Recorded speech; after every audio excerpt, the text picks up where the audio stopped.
benévolo y está apoyado por todos aquellos que están llegando cada vez más nombrosos para apoyar a la fundación que lo da todo libremente. Gracias. I finish my presentation also in Spanish. Thank you. You can go further.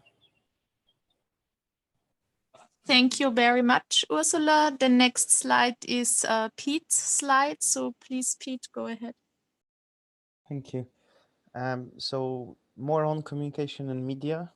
KF Plasma Times is a monthly magazine which provides first-hand news and insights about the latest developments in and around the foundation, its students, and about different implementations of the technology. Also featuring scientific journal publications. And this is the August release, as presented earlier by Ella. So please visit our website soon to download a free copy of the magazine. Thank you. Thank you, Pete. Now back to Ursula for the next slide, please.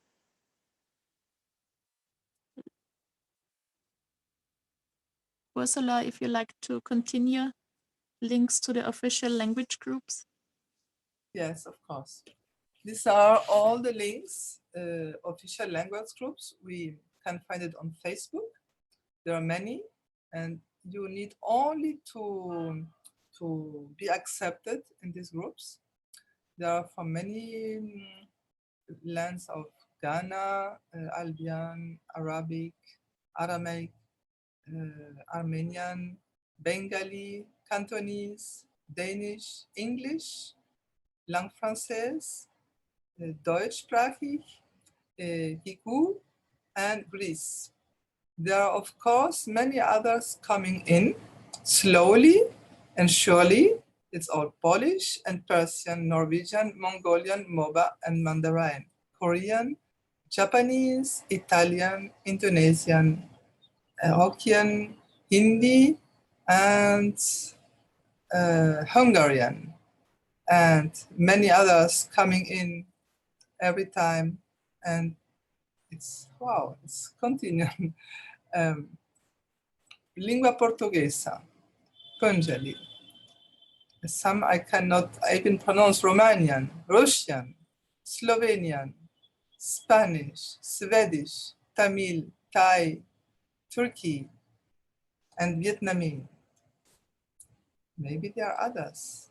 And when there are not, they are coming in.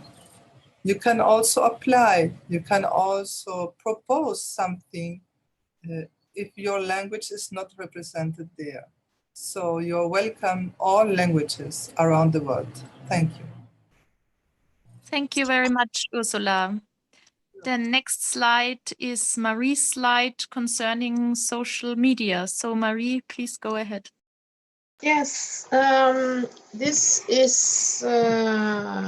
social media to be used on Facebook, Twitter, Instagram, and it's to bring together the teachings and activities around the world in all languages. And by simply using a hashtag, which is this grid, and then the word soul evolution. The soul evolution is a movement which makes the teachings of Mr. Keshe easily available, a movement where everyone can participate. Even if you have your neighbor over in your kitchen and you take a picture and you show your neighbor how to use the Ganswaters, you can participate in this movement by just tagging this, to add this hashtag to your picture or your post on social media. And it's easily available by searching with this pink hashtag here. The hashtag is always starting with this grid, and you can specify this search by adding your language, and by that you can find a lot of materials in your own language. All kinds of activities, small events and large scale events can be covered by this. And in this Soul Evolution movement, there is also available simple templates to make cards. So you can print out cards to hand out. So you even have some material you can use for your small event or big event. And there is a t-shirt print that you can use as well if you have that available. And all this, both the t-shirt print and this card has the link to the keshefoundation.org, because it's a way to make more people know about the plasma technology. So let's ignite the plasma of humanity. Let's make this plasma flow. Thank you. And I can say something about this in Norwegian. Dette handler om en bevegelse som kalles for Soul Evolution. Og for å bli med der, så må du bruke noe som heter hashtag på sosiale medier. Og sosiale medier her menes Facebook, Twitter og Instagram. Ja, og denne Soul Evolution-bevegelsen er for å forenkle tilgangen til Mr. Kesh sine sjeleteachinger og til alle aktiviteter som skjer både i småskala og i større skala. Det er veldig enkelt, man bare legger til den posten du lager på sosiale medier, så legger du til da denne hashtaggen som heter Soul Evolution, som starter da med en sånn grid. Det er da en hashtag. Og ved å søke med denne hashtaggen Soul Evolution, og hvis du da i tillegg legger til språket ditt, så kan du finne mye materiale på ditt eget språk. Altså for oss da, norsk. Jeg ville kanskje skrevet hashtag Norwegian, siden mye er på engelsk. Og alle typer aktiviteter, små arrangementer og store arrangementer, kan da brukes til dette her. Om du står på kjøkkenet og viser naboen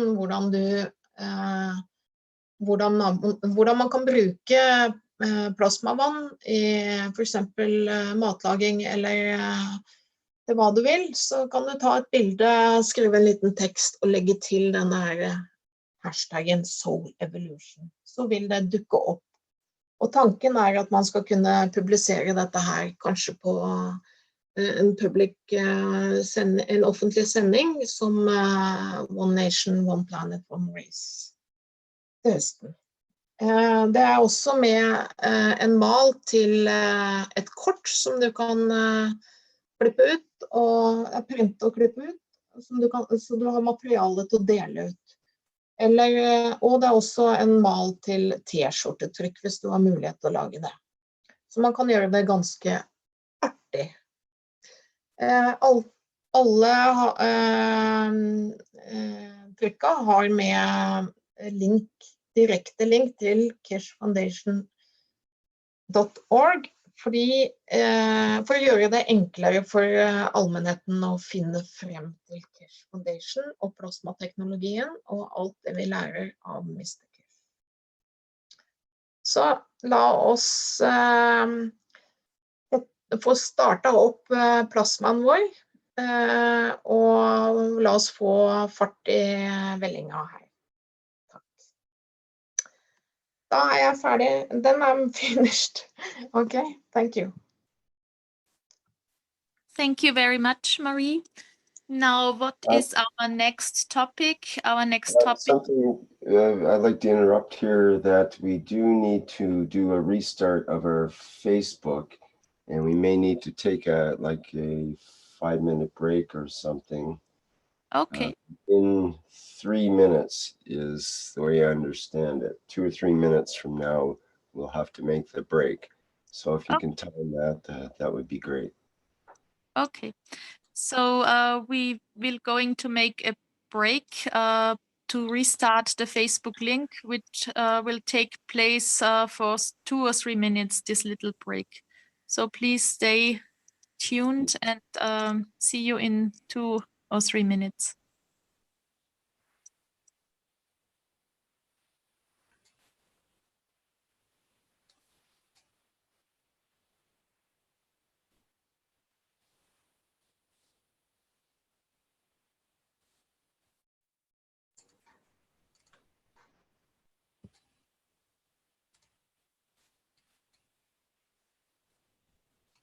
Hello.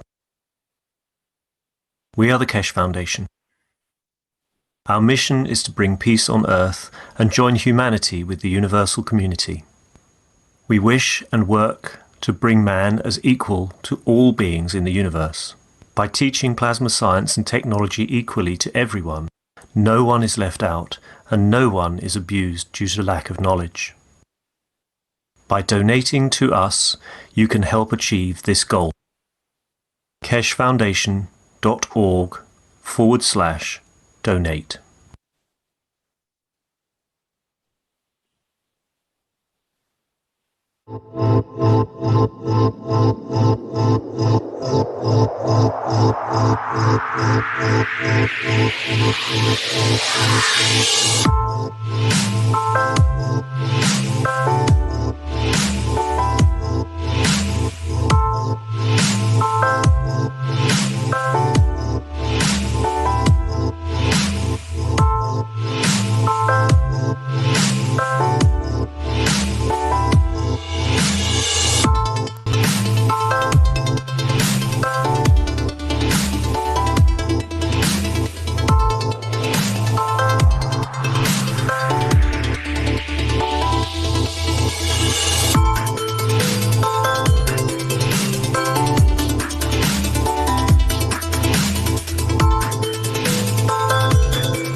Plasma products found at keshefoundation.org/store. Soothing, reusable plasma eye and migraine mask. Eliminate eye fatigue and relieve stress in eye area. European certified medical device. Massaging plasma insoles. Bring comfort back to your feet and energize your legs. European CE certified medical device. Antiseptic plasma liquid hand soap. Promotes well-being and relaxation with protective plasma formula. CE certified. One Soul Plasma T-shirt. GAN's formula within the symbols and stripes brings mind, soul, and body into balance. European certified. Pain Relief Pen. Emits a concentrated plasma field at point of pain, efficient up to 3 centimeters below the skin. CE certified. The Magravs Energizer and Alkalizer raises pH and energizes research in nanoplasma technology with magnetic and gravitational fields. CE certified medical device.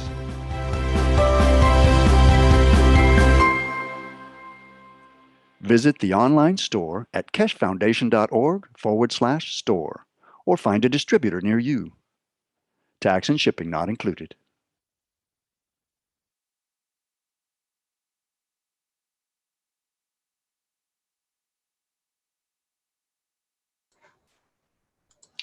Okay, it looks like we're ready to begin again here after that changeover in our social media networking. Thank you very much, Rick. What is our next topic? Our next topic is resources and technologies. This is Chao's slide, so please, Chao, go ahead. Hello, everyone. This is Chao from UC Mandarin. So my topic is resources and technologies. If we look back over the past 300 years, from the first industrial revolution to today, we will find that human was pushed forward by the development of the technologies and the ability to utilize natural resources. When we found the way to use steam power, railway was invented and then rapidly developed. Products can be transported from one side to another much faster than before. So we need to create some idea called time zone to record exact transportation time.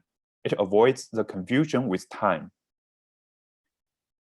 When we master the electric power, the world was lighted up by bulb and connected by radio. Almost every aspect of the society went through electrification. When we develop the information technology, the world become globalized, and we are kind of living in a village. We can buy products from every corner of the planet. The time and the location does not matter so much. No matter it is morning, afternoon, or night. At your site, we are gathering now on the internet. And in this stage, we have the plasma technology, which opens the door of using another natural resource, fields. It is abundant everywhere in the universe. By wisely using and transforming the fields into anything we need, human can have a life of abundance. Abundance is promised in the UC Charter. As we can see over the past 300 years, all the technologies are not given by the God. Instead, they are developed by human ourselves. It is the same now. We have the basic principle of plasma technology, but we also need to develop it by ourselves, generation by generation. And only in this way, humans are matured enough to join the universal community. And now let me talk about my vision. Would you please go to the next page? Yeah. I'm a fiction fan, and one of my favorite movies is Star Trek First Contact. Star Trek First Contact tells the story of the humans' first encounter with alien life after a scientist's historic warp drive flight. It is warp drive flight that tells alien life that human is mature enough to leave the cage of the Earth. And now in China, we are testing the spaceship. Here is one message released by Mr. Cash on 19th July.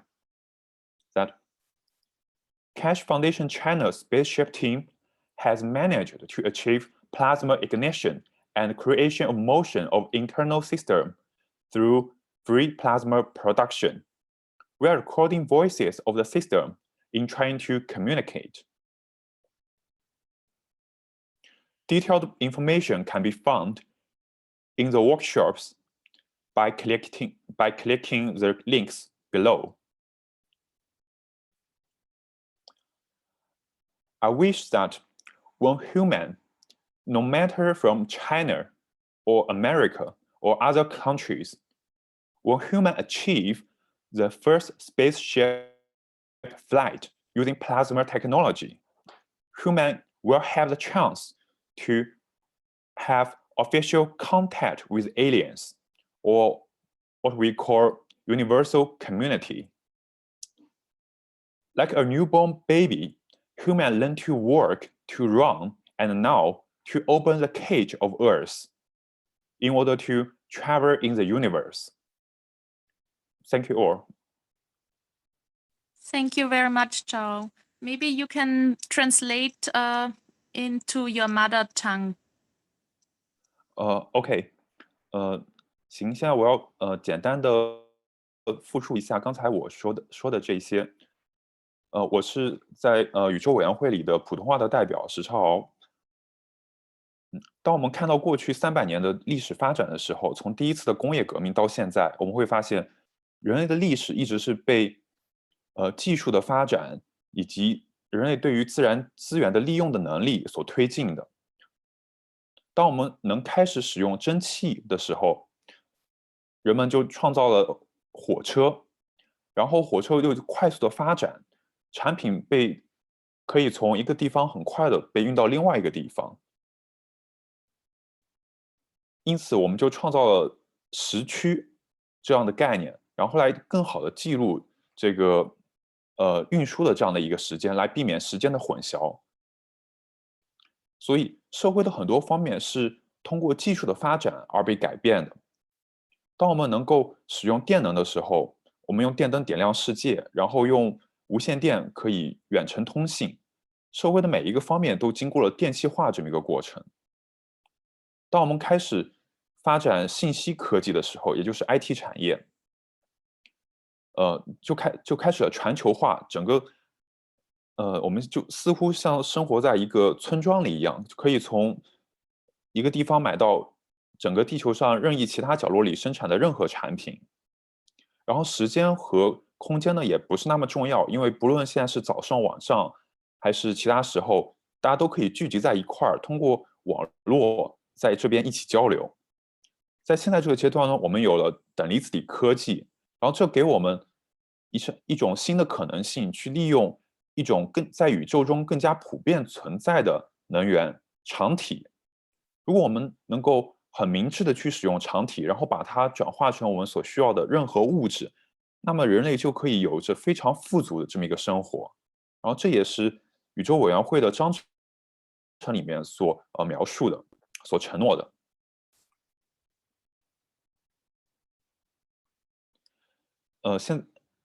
然后我说了一下我自己的这么一个就我非常喜欢的一部电影，因为我是一个科幻迷。然后有一部电影叫《星际迷航：第一次接触》，里面讲了一个故事，是当人类的一个科学家第一次进行了一个涡轮飞行，然后因为这个又被外星人所探测到之后，他们认为人类的技术已经足够成熟，能够去离开这个地球，所以说他们选择跟地球进行了第一次的接触。这是一部科幻电影。然后现在呢，我们也面临着类似的这么一个场景，因为现在中国也在进行太空飞船的测试。在7月19号的时候，开始先生发出了这么一个消息，就开始基金会中国的太空船团队呢，已经能够成功的创造出自由等离子体，并且实现等离子体的点火，并且在内部实现了一个系统的移动。现在呢是在记录这些系统的声音，然后为了更好的进行通信。下面有2个链接，里面是 YouTube 上2个视频，有开始先生对此更为详细的这么一个解释。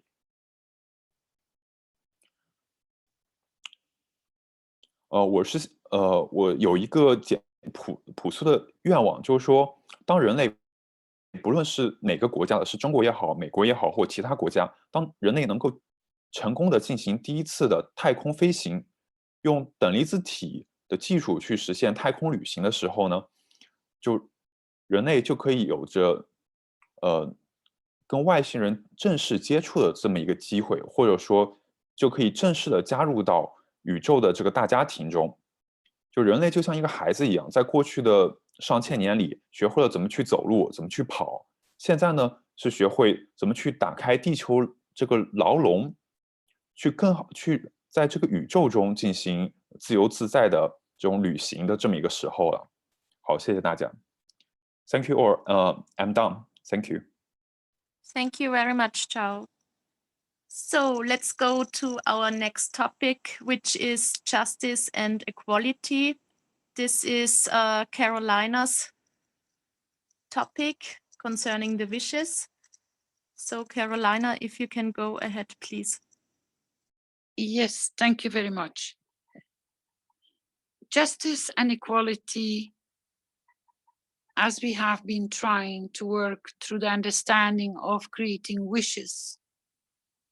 Wishes to be able to manifest needs to be understood how someone can make a wish to work. Mr. Keshe brought it in a lot of teachings and explained, but we brought it onto a few platforms in our public teachings on Tuesday, how people can work through the wishes, join the wishes, make sure they are confirmed as they are already existing, not with the ifs of the buts or the maybes, but to be 100% sure, trusting in what you're about to create. As in the teachings through Mr. Keshe, we all understand that we are the creators.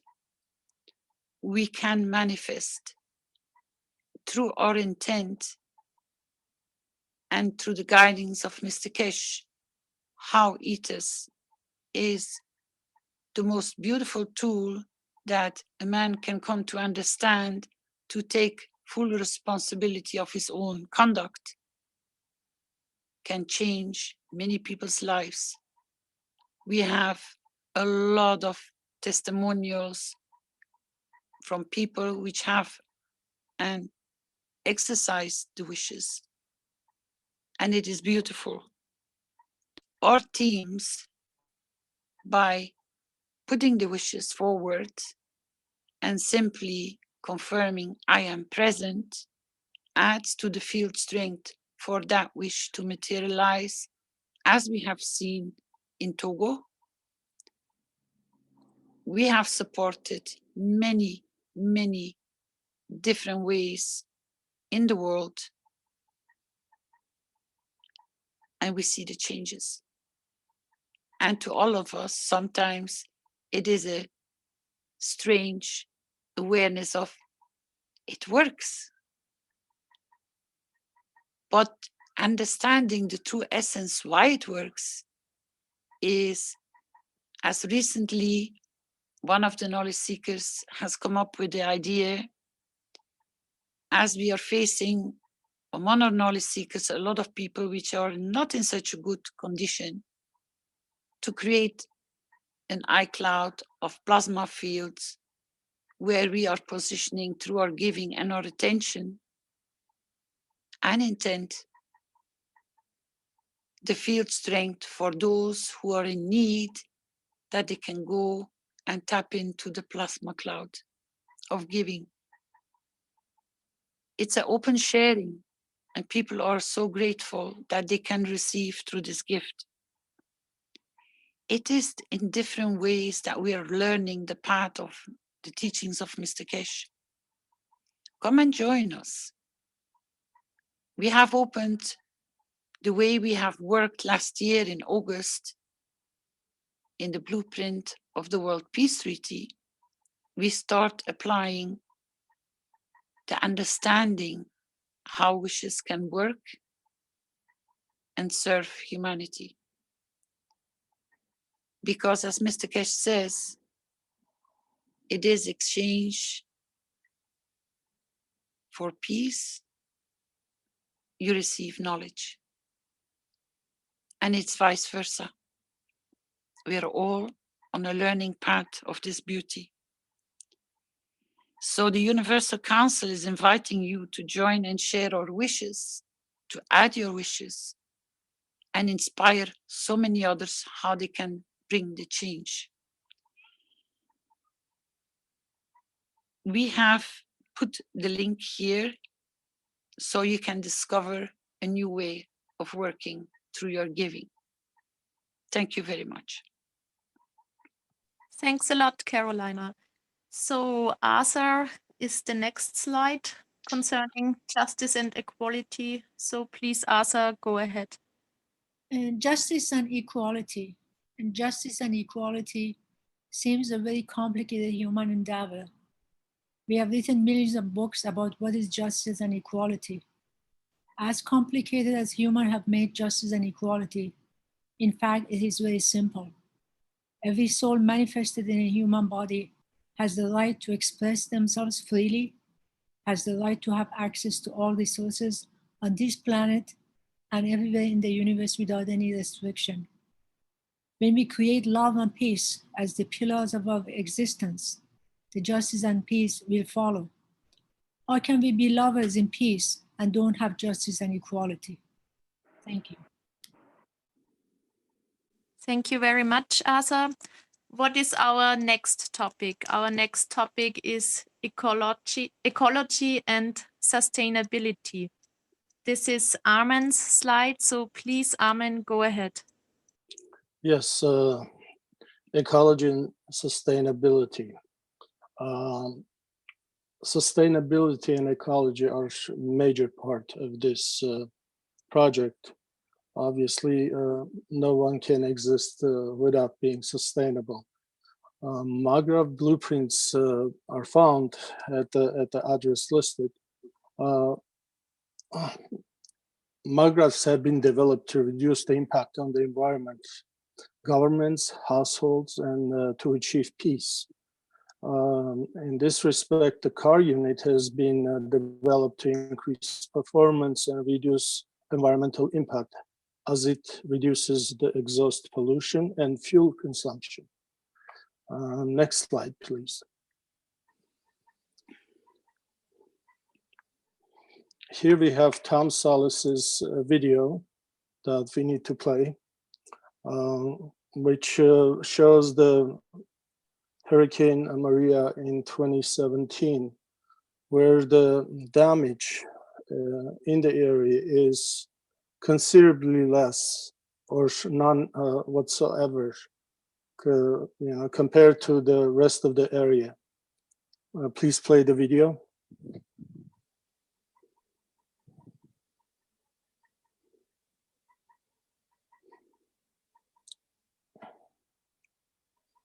So I'm trying to give you an idea of where the edges are to what we might be looking at for some kind of a protective dome for that the plasma has given us. So what I'm doing here is I've started in front of the house and I'm walking down the track, and you can see there's the flowers. Everything's all right. A little bit tangly, but it's all right. Beautiful. Flowers, we got flowers, we got flowers. And there's the bottom of the track. And that's the kind of state of things. So you can see there is a difference. Is it the plasma? We just don't know, but I suspect yes.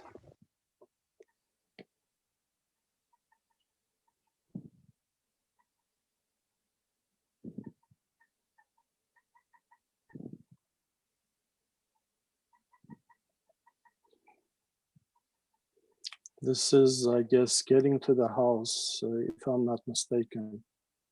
It's incredible damage. Over 200 miles. Oh, it's a different vibration.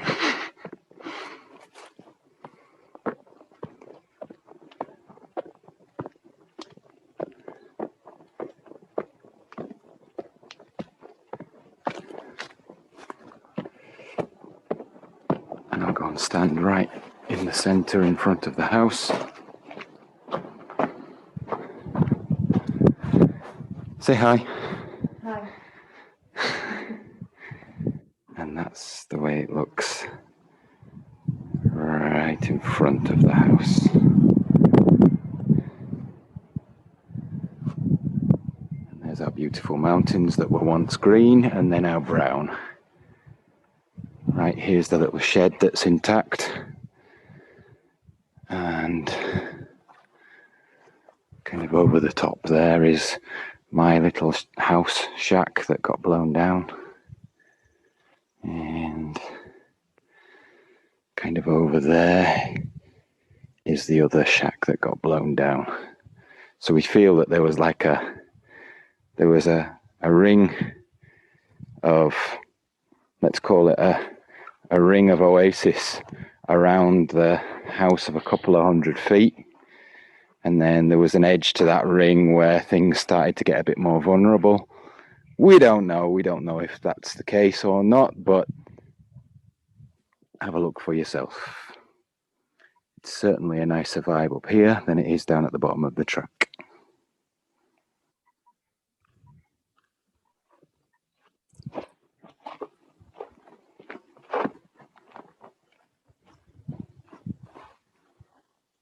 So here's the little bed that I was telling Carolina about. We've got pineapple, chardon bene, that's mulberry, that's moringa. What's that? Chinese cabbage. That's aubergine, spinach. I'm not sure what this one is. They've got basilic, looking good. Pineapple on the way. And somewhere in there, look, you can see there's a jar of plasma. Perhaps that helped that bed to stay intact through the hurricane. We don't know for sure, but maybe.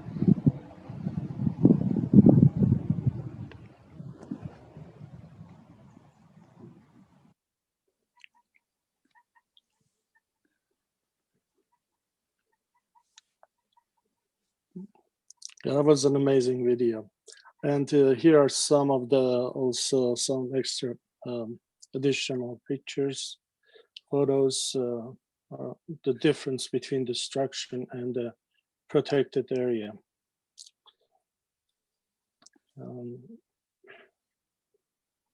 I don't know if anybody else was able to do this, but this is amazing. Thank you. Thank you, Armin. Maybe you can translate into your mother tongue, please, Armin.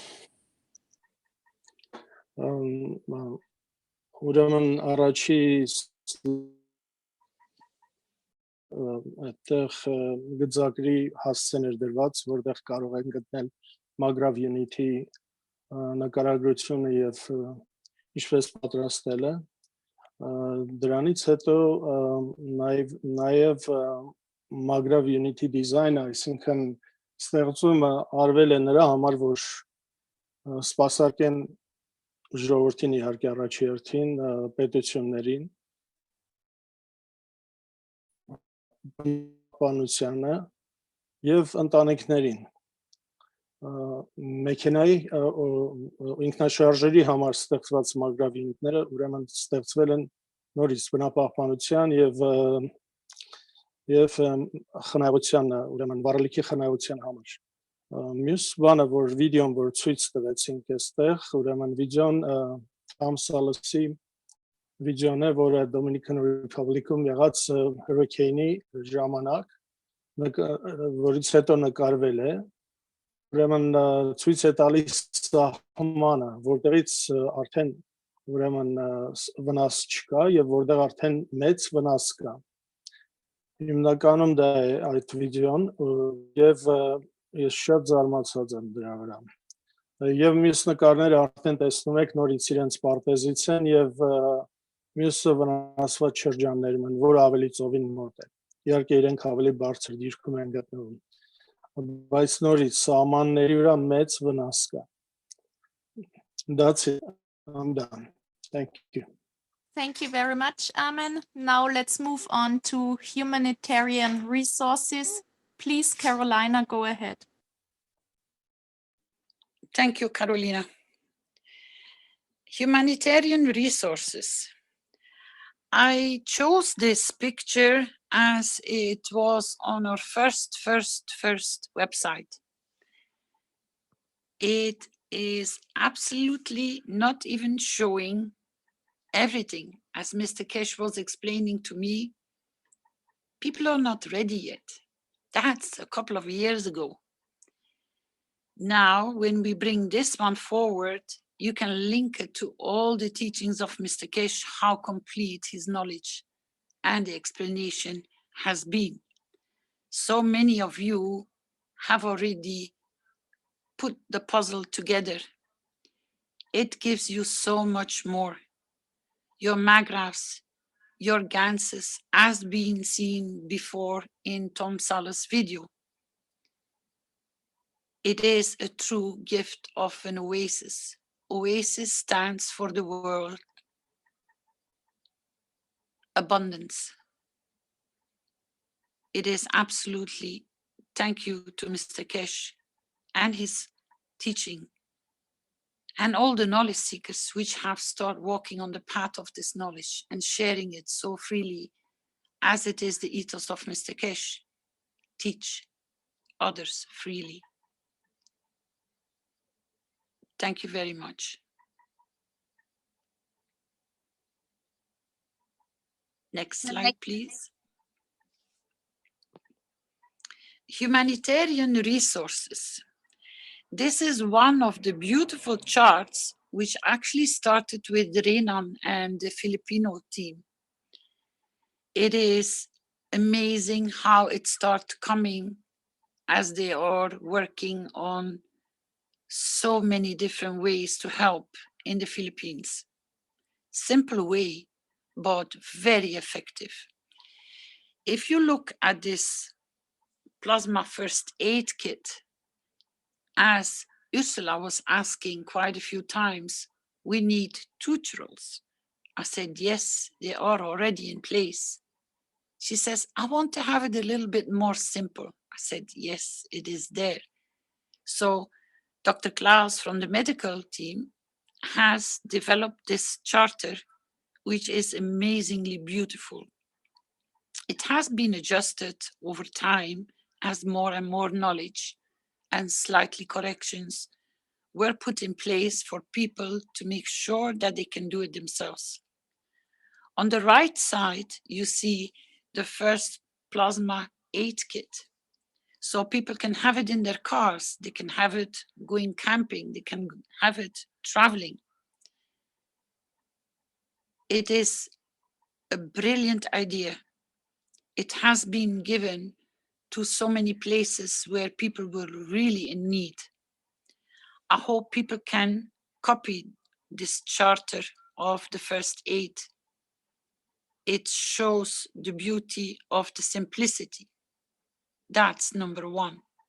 As Mr. Kesh said so many times, if a Chinese girl, 5-year-old, can make a GANS kit in a bathroom, then why should it not be done by everybody else? Because the true knowledge sits in its simplicity, not in its complication of trying to understand fancy words. That's why this is taking such a fast track of people applying it, using it, showing it, sharing it, but under one condition, freely.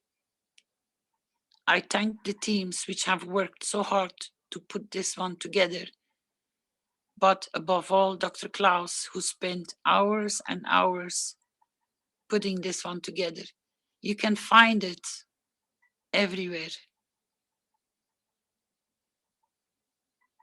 Thank you for the teams to bring their knowledge together in a very basic, easy understanding for children, for adults, and for elderly people. Because don't exclude your parents and your grandparents. Give them a chance by involving them in your new path of knowledge. They will get a change in their life, and it gives a boost of life. Thank you very much. I'm sorry to, Carolina, this is Klaus. I just saw you showed the version of 2016, just that because there were a lot of improvements since there. There is a version 2018 available. I sent it yesterday. that there is no confusion. This is the 2016 version which is here. I apologize for that. No problem. Just that it's mentioned. Thank you, Dr. Klaus, because I thought it was the 2018. I didn't double check the date. Because the whole team has been working so many hours to create this beautiful presentation, and I thank all of them. And as usual, Flint has been the final adding of the little beautiful pictures and rearranging. Thank you, Flint. Yes, you're very welcome. And Pete, too. Yes, the whole team has been working. We were all up till 4 o'clock this morning, making sure this is getting finished. But I know you two went on a longer journey to finish everything. Thank you so much. The time of crisis in Italy through earthquakes was so devastating in Italy. But there was the beautiful support from all the European knowledge seekers. The amount of plasma kits, plasma waters, plasma paint pads, plasma paint pens, you name it, it was in their supply. Unbelievable. This is only one part of an inventory that was sent by post. Cars were arriving in Italy. It just got a huge amount of support, not only in matter state, but through the soul, because the people were given and handed all these kits to the people in need. When you go to the next slide, you can see a tent, or it was the above slide, I can't remember, sorry. Yes. There is a small picture on the left of the devastation, but the middle one is the one where people were getting support, and there are still a lot of families in these kind of conditions.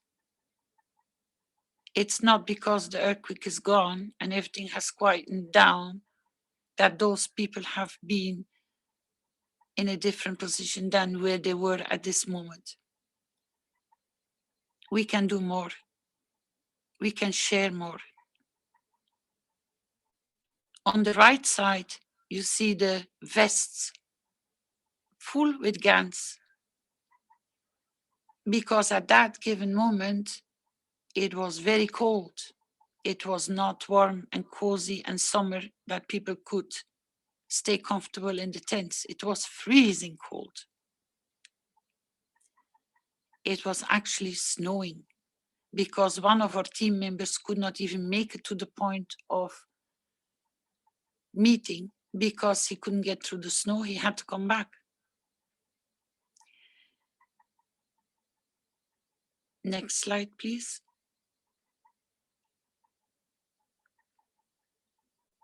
This is the work of the knowledge seekers.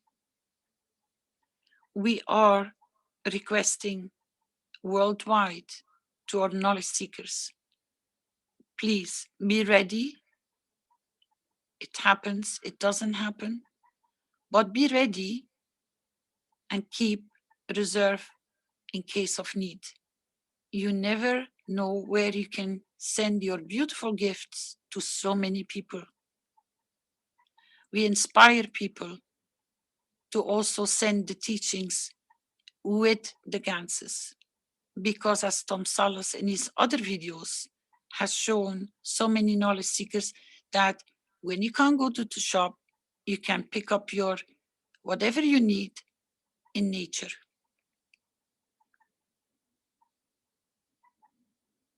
We have requested the knowledge seekers to come forward. You can come to our website. You can send an email to one of our emails of our Universal Council members, and you can express yourself in your own language, what you might be able to do or where you got inspired to do what, because all your ideas are more than welcome. our Mother Earth is on the move, and we can make that difference. Thank you. Carolina, I've got a great testimonial that may be appropriate now or maybe after the UC presentation from Mark from Detroit that seems to fit the bill for what you were saying. It's about a 3-minute audio video with the him discussing his work with the Ganses. It gets quite emotional. He gets quite emotional toward the end, but maybe it would be appropriate at some point. I'd just like to put that in there as a suggestion. Go ahead, Rick. It's not quite according to your script, but sometimes we go off script here. We have no problem. Thank you. Okay, let me insert this then. I'll play the video. And like I say, I will kind of warn people that it does get quite emotional, and this is a part, to me, it's part of what happens when people get involved with working with the Ganses and giving to others and finding out that it really makes a difference in people's lives. And all these outreach programs are being discussed by the UC now, ends up influencing people similar to what we're about to see here in a way. So, okay, let me share the video. And I think that should work. So here we go. I have so much positive energy and vibration in me right now that I'm willing to share it with everybody and anybody and all. It's so fun and I'm so happy. And I just want my family of the Keshe Foundation family to know that, you know, I haven't left them. I know what's going on. I have a mind to think of, you know, how energy and the people in Arizona and the people in Italy, and I send love to everybody. And love is the answer. And we are working together in all aspects in order to bring this to fruition. We don't need this negative energy on our planet anymore. And each and every one of us, in our own way, in our own positive, loving, caring way, we add to this planet. And we will overcome all this darkness that we all know that it exists. Whether we want to acknowledge it or not, it's here. It's been here for a long, long time. And it's time to say goodbye to it because it doesn't have any influence on us anymore. We have these things. These things are a part of our Akashic record. We know how to get ourselves out of a mess, out of this situation, out of these lies, these negative influences. We depart from that in a loving way and say thank you for your services, but we don't need that anymore on this planet. Thank you, but goodbye. And with all of our influences and our help from all of our Keshe family and all the people that are touched by this, just be known that with this, we will overcome. I will not give up. I will not say it can't happen because I know it can. And what you're looking at now, folks, is the future of our creation. It does work. And I can name off each and every individual thing that you're looking at there that I have helped people with that make them feel better, sleep good at night, wake up in the morning for a better day and a better life. And this stuff does work. Thank you, Mr. Keshe. Thank you, Caroline. Thank you. Thank you, everybody, for your hard work and dedication for everything you've done for humanity. I'm so happy.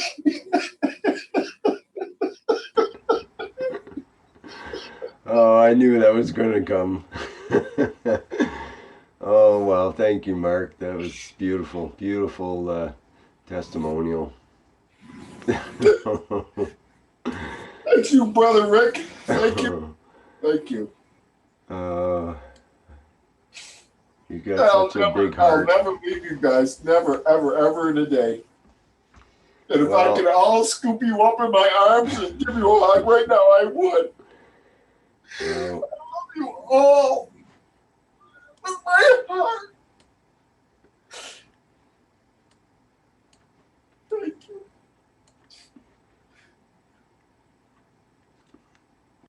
I have so much positive energy.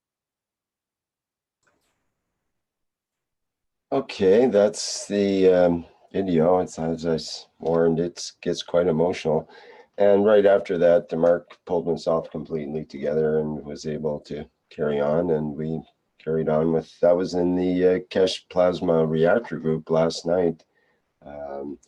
And I thought that it would be appropriate because it just shows the strong emotion that people feel because it makes such a big difference in their lives. Mark was able to make remarkable changes in his mother's condition, for example. And that really made a big difference in her life and the people around her and the people around him. And it starts a whole chain reaction effect. And I think that's really what it's all about.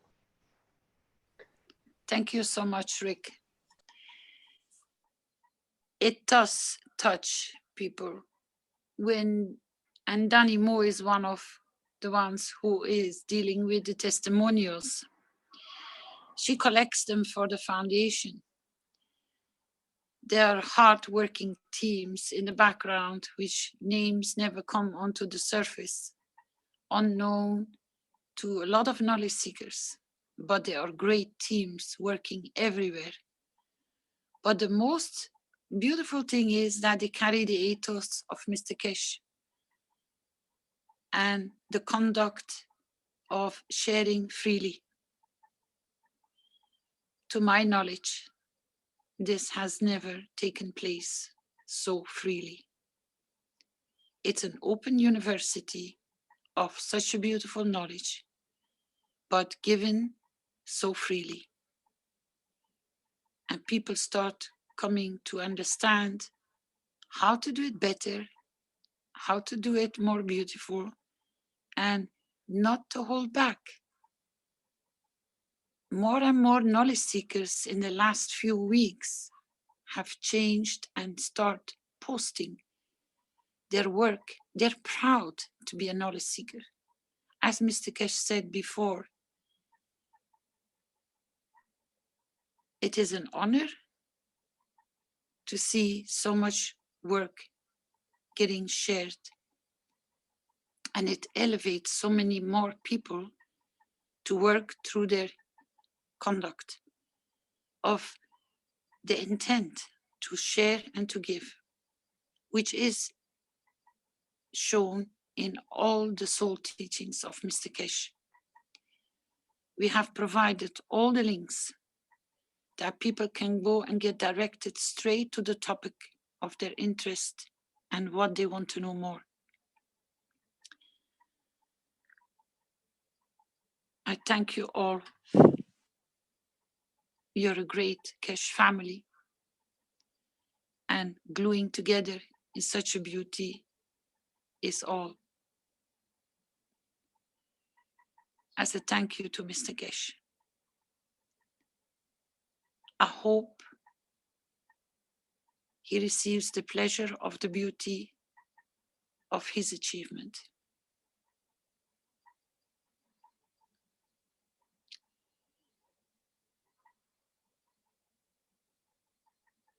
Next slide, please. So now on the topic of humanity joining the universal community, like birds.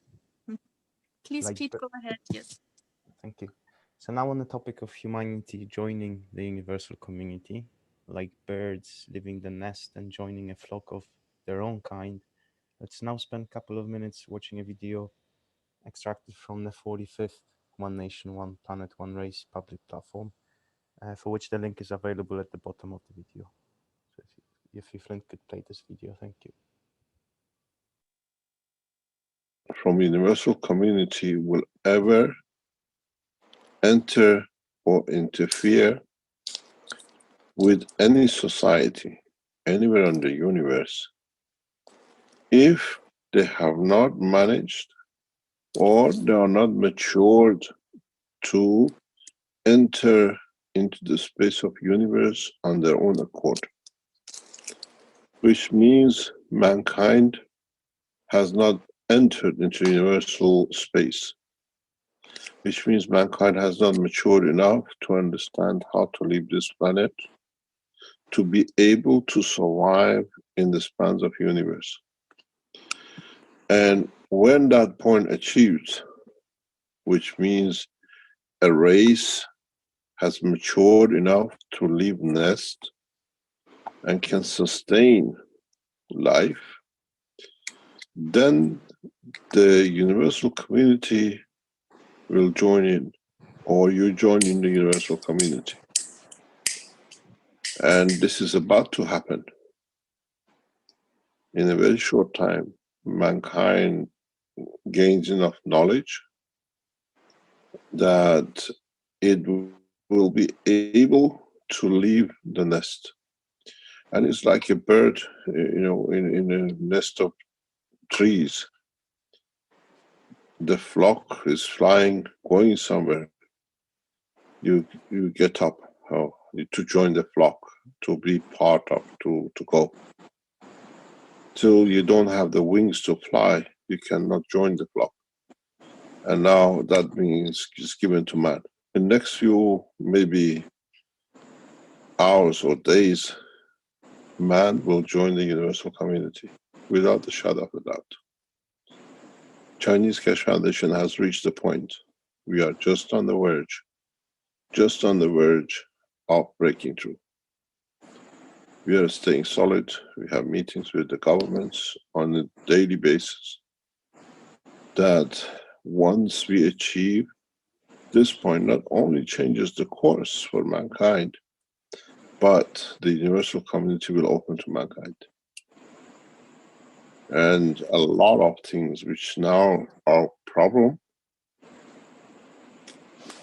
hunger, whatever, will be resolved in matter of, let's say, short time.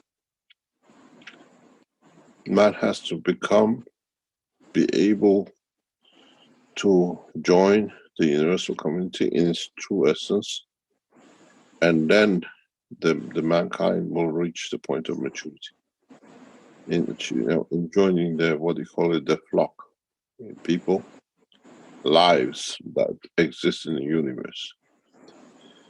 They interact with societies, with communities, with races in their space to guide them when they're on the correct path. And they will hold back because nobody interferes. It's the law of the universe. We do not interfere. We guide, but we don't interfere. So what I said in the past couple of weeks is the mankind is ready. Now we have to have the wish that now one of the largest nations in the world achieves this milestone. The rest of us are ready to move with it. And in Chinese or others, if they achieve this, they open the universe to the whole humanity. And it's a very, very delicate, it's very, very touchy. It's well understood by the universal law. And we have called for the meeting. We have appointed the time for a meeting. And that time will be known to mankind very, very soon. The point of meeting has been agreed. A reaching point of meeting for universal community and humanity has been appointed. in the past few hours, and it'll be established. I had meeting with the highest level people that are aware of the move. We have informed directly to the world leaders in the past days that the final phase is on approach. It all depends how we break through. If the breakthrough is complete with the full independence, and then the process will start. I explained to the world leaders directly in the past few hours that they will lose control of their nations. There will be no one listening to no world leaders, and they've been put on guard. And it's a matter of hours, in which this was explained to them, that control of nations will be out of the hand of the world leaders as the technology is developed by humanity and not by one nation. And this is what we know is and is going under consideration what to do. And this is important. In the discussions we had, it was made clearly that people present talking to us that explained they were present in discussion between the top world leaders, that the work of the Keshe Foundation was discussed and is under consideration. The top world leaders in their meeting have discussed what to do with the development which is coming through the Keshe Foundation. And when we asked the question, they said we were present, so we can tell you exactly what is discussed. And in return, we informed them that the world leaders will lose their control once the process starts in the coming days. And once it starts, the universal community on the pre-agreed destination and time will open the space. It's a pleasure, and we have to wait to complete it. Chinese Keshe Foundation team, I think even now in the later or early hours of morning, are still assembling the last phases. We have instructed and we have set the loading and the fueling. So it's not a talk now, it's just a matter of how we break through. Our breakthrough is complete, that is independent of fuel, energy, food, and medicine. These are prerequisites to entering the universal community. That a life is sustainable indefinitely through understanding a full concept and process of the universe.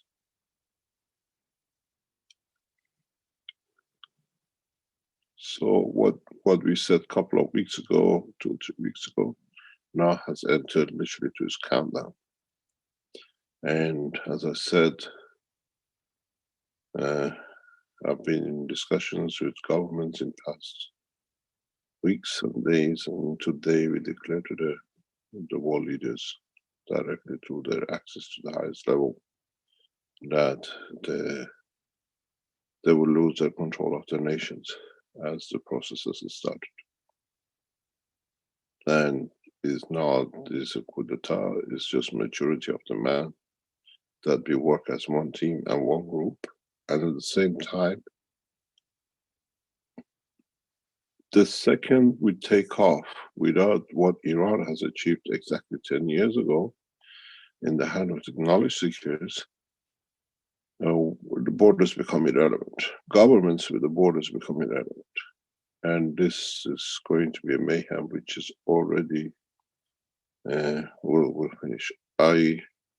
We have what we call placed cameras on the flight path. Very much the same we did with other times in the Sansano or in our researches. And once we start achieving, the cameras will go live internationally. We are carrying it on our remote telephones that we can access it anywhere in the world. Anything happens, we can share directly. We got very advanced with it. And so we can remotely see as it happens anywhere in the world. We can connect live that everyone gets. We hope we can achieve it, and we'll see what happens. But in a way, what we said, the interaction of the human race and the world universal community has already pre-agreed and determined.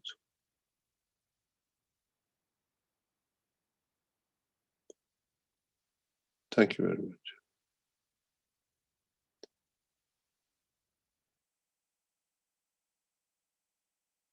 Thank you very much for this contribution, Mr. Kesh. We move on in the topic of universal community, and now it's Rui's slide. So please, Rui, go ahead.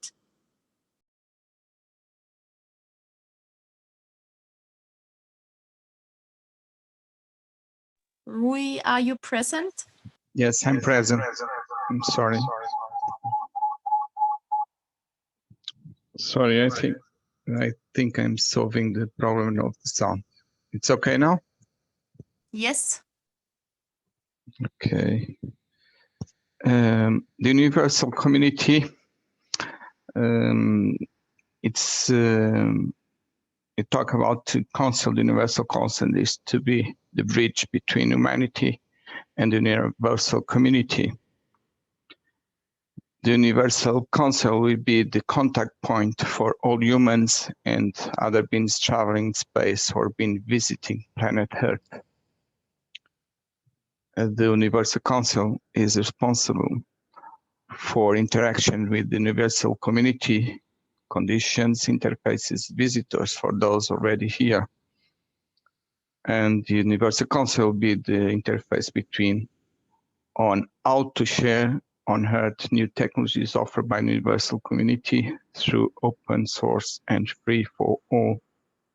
So this means that the universal community it's represented for all beings from the planet, outside planet, and the ones that we call outside planet, but are already here.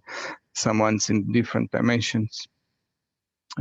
So we, as a universal council, we are responsible for these interactions, be balanced between all beings.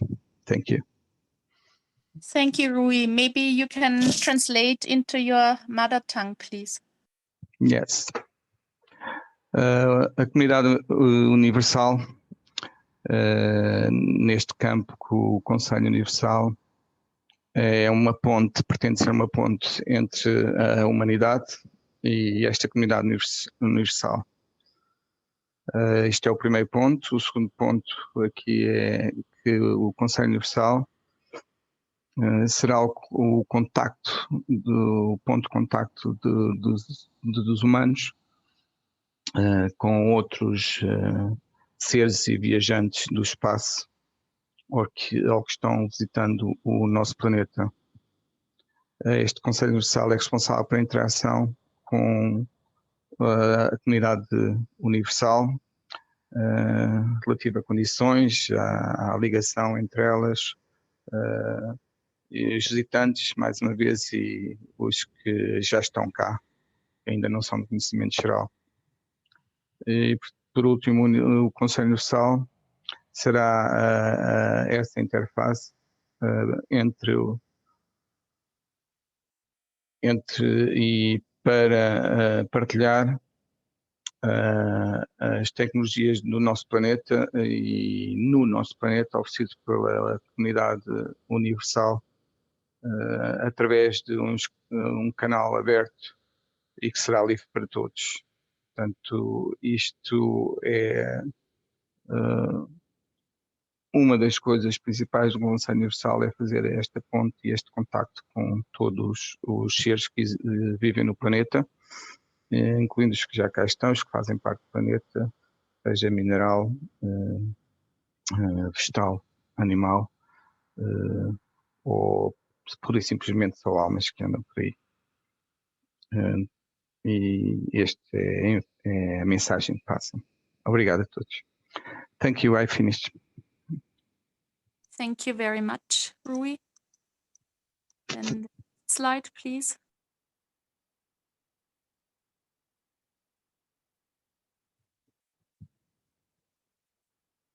The next slides are the transcription of the teaching of Mr. Kesh, what we have just heard as audio file. So we can go quickly over these slides.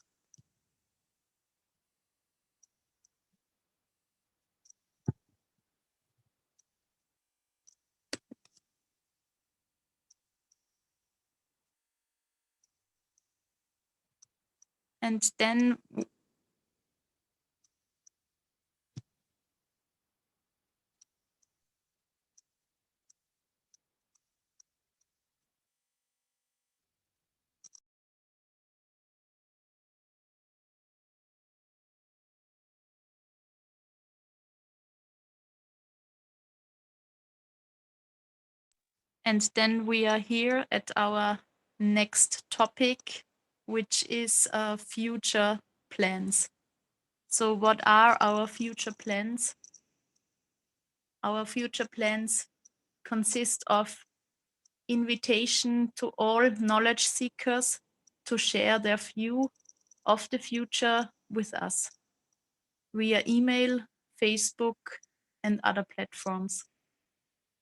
Dear knowledge seekers, we invite you to come and join us on the Tuesday platform to share your inspiring gifts. For your information, the sessions restart on September 18th. Thank you. So we go to the next slide, please. And I would like to add here, if I may. Yes, of course, Pete. So many of our nationals, such as Caroline's and mine, German and Polish, could probably never imagine doing a joint presentation on this very topic of peace, of bringing all the nations together because of the history and differences which still live in the memory of our citizens. One nation is one fact we all have to acknowledge and open our eyes to, as we are all created from the very same essence. It's time to judge our own selves and not the others. Judge and verify our own conduct, because the change lives in us. We are all holding the key to peace. Thank you. Thank you very much, Pete. Thanks a lot. And before we hand over the big thank you to Carolina, I would like to thank all of you, all of the Universal Council who has been working together in the past hours, days, weeks. Thank you for all your presentations and your technical support and your graphic support and all the others who were involved with the technical support. Thanks a lot. And if anyone still wants to add something, because I think there have been some Universal Council members who had the chance to come in. Maybe I can see on the list there is Stefania, and there is Snap, and there is Paul. So if any one of you three wants to talk, because Paul was here with his presentation, with his recording, if he likes to add in his mother tongue, or if Stefania likes to add something, or if Snap likes to add something, the floor is yours.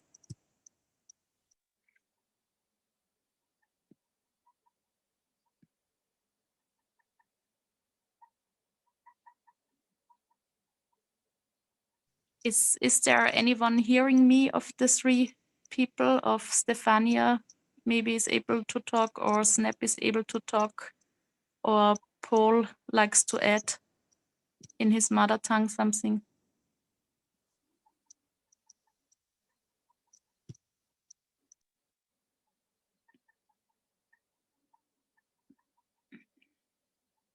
Okay, if not, then I'll Paul has just written in the chat, it is okay for me.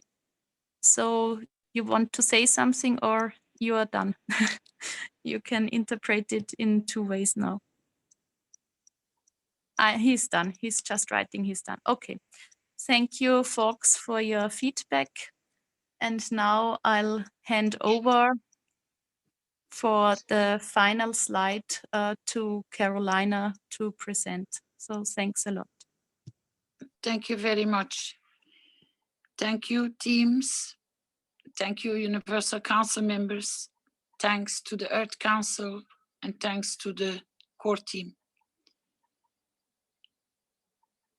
We have meetings with one another and we share where we can support and ideas and solutions in our meetings. You're always welcome. And we do encourage support members or Universal Council members to reach out to so many. We welcome all new members with an open heart and with the love and the care, as Mr. Kesh has always been the front in showing how it can be done and how it can be achieved to the astonishment of so many. Thank you, Mr. Kesh. Happy birthday, and thank you, Mr. Kesh, for teaching and releasing knowledge freely in serving humanity and all the souls.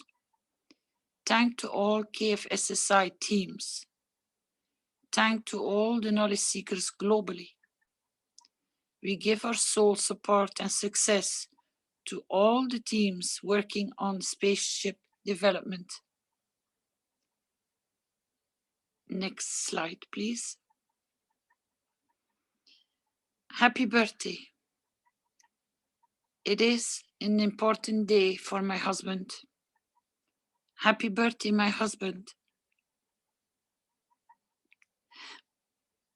My love of my life. My friend, my trustee. The father of my children, who are the most beautiful gift to me and humanity. As a teacher, no man ever could elevate so many souls and achieve world peace. But in one lifetime, you are the man that united and freed the souls from physicality. Your kindness is in our hearts and minds and written in our souls for all of eternity. With love, my love, Caroline Kesh. I do love you.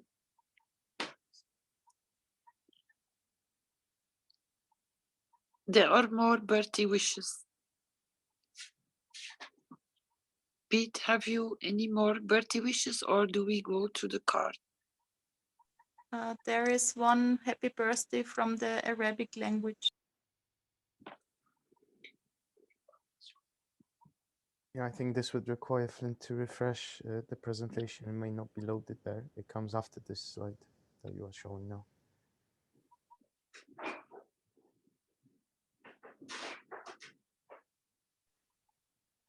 Maybe if Jamila can read it. If she has Yes, I can. 1 minute here. So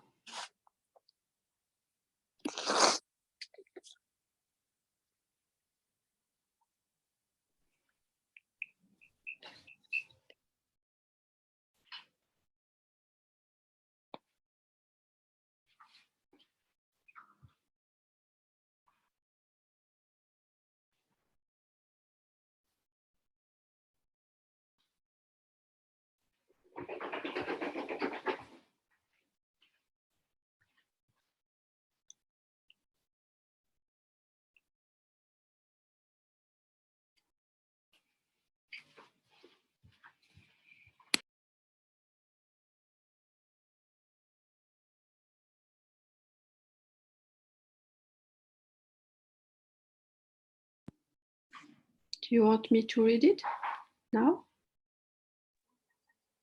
Yes, please. Mr. Kesh, in the name of the Arab community, I tell you how grateful I am for meeting you on our path of life. Thank you for giving from your so pure soul to humanity. I wish you even more light, and that your word is guidance and light for humanity.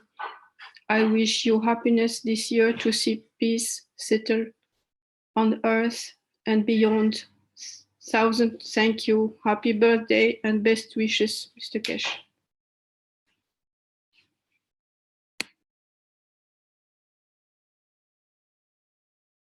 And I believe we have more wishes to follow. Probably Rick will take us there.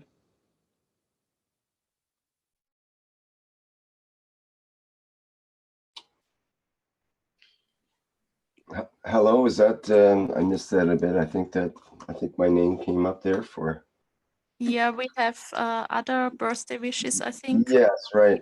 I wanted to have a little sideline here just briefly and show a bit of a blast from the past of part of Mr. Kesh's past, and I think that it might be interesting. So let me share a picture first of all. Just the first one they show. And let me see, you should be able to see that. I'm just going to get that blown up for our live stream audience. There we go. And I think that's an excellent picture of Mr. Kesh from, let's say, quite far back in his past. Now, I wanted to show another picture that's related to his past, and I wondered if he might recognize this picture. So let me show that next.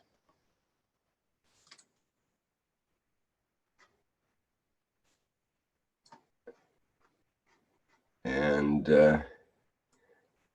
as Mr. Kesh once said, there's as many types of reactors as there are stars in the universe.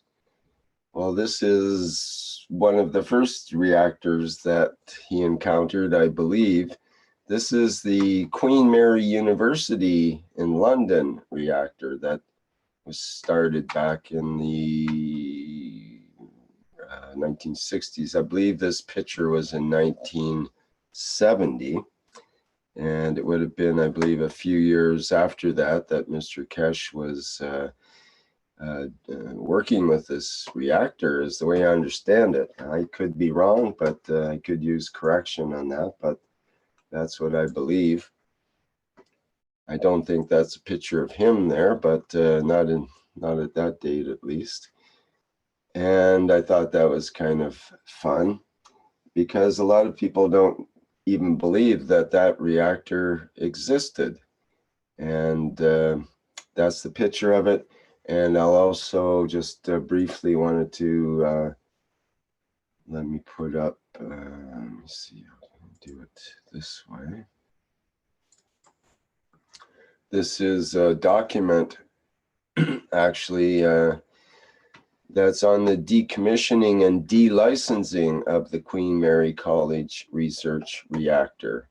And this is the actual government document that was released through the Freedom of Information Act and so on. And it actually shows there is a due to cutbacks in the university expenditure, the licensee decided early in 1982 to close down its nuclear engineering facility.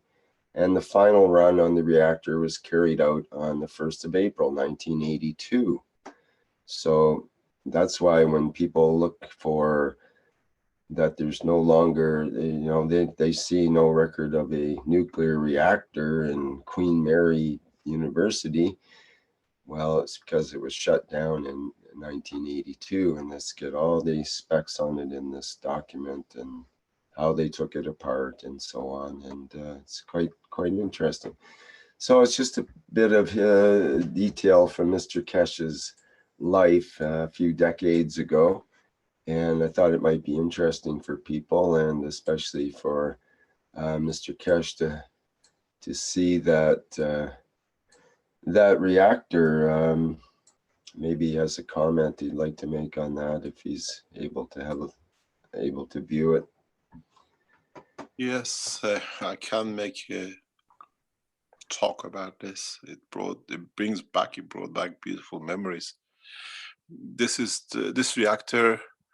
What we see the picture of was moved in 1978 to a new site, and 1981 the new site was condemned, and they had to find a way to overcome. At that time there was a lot of opposition to nuclear technology in 1970s.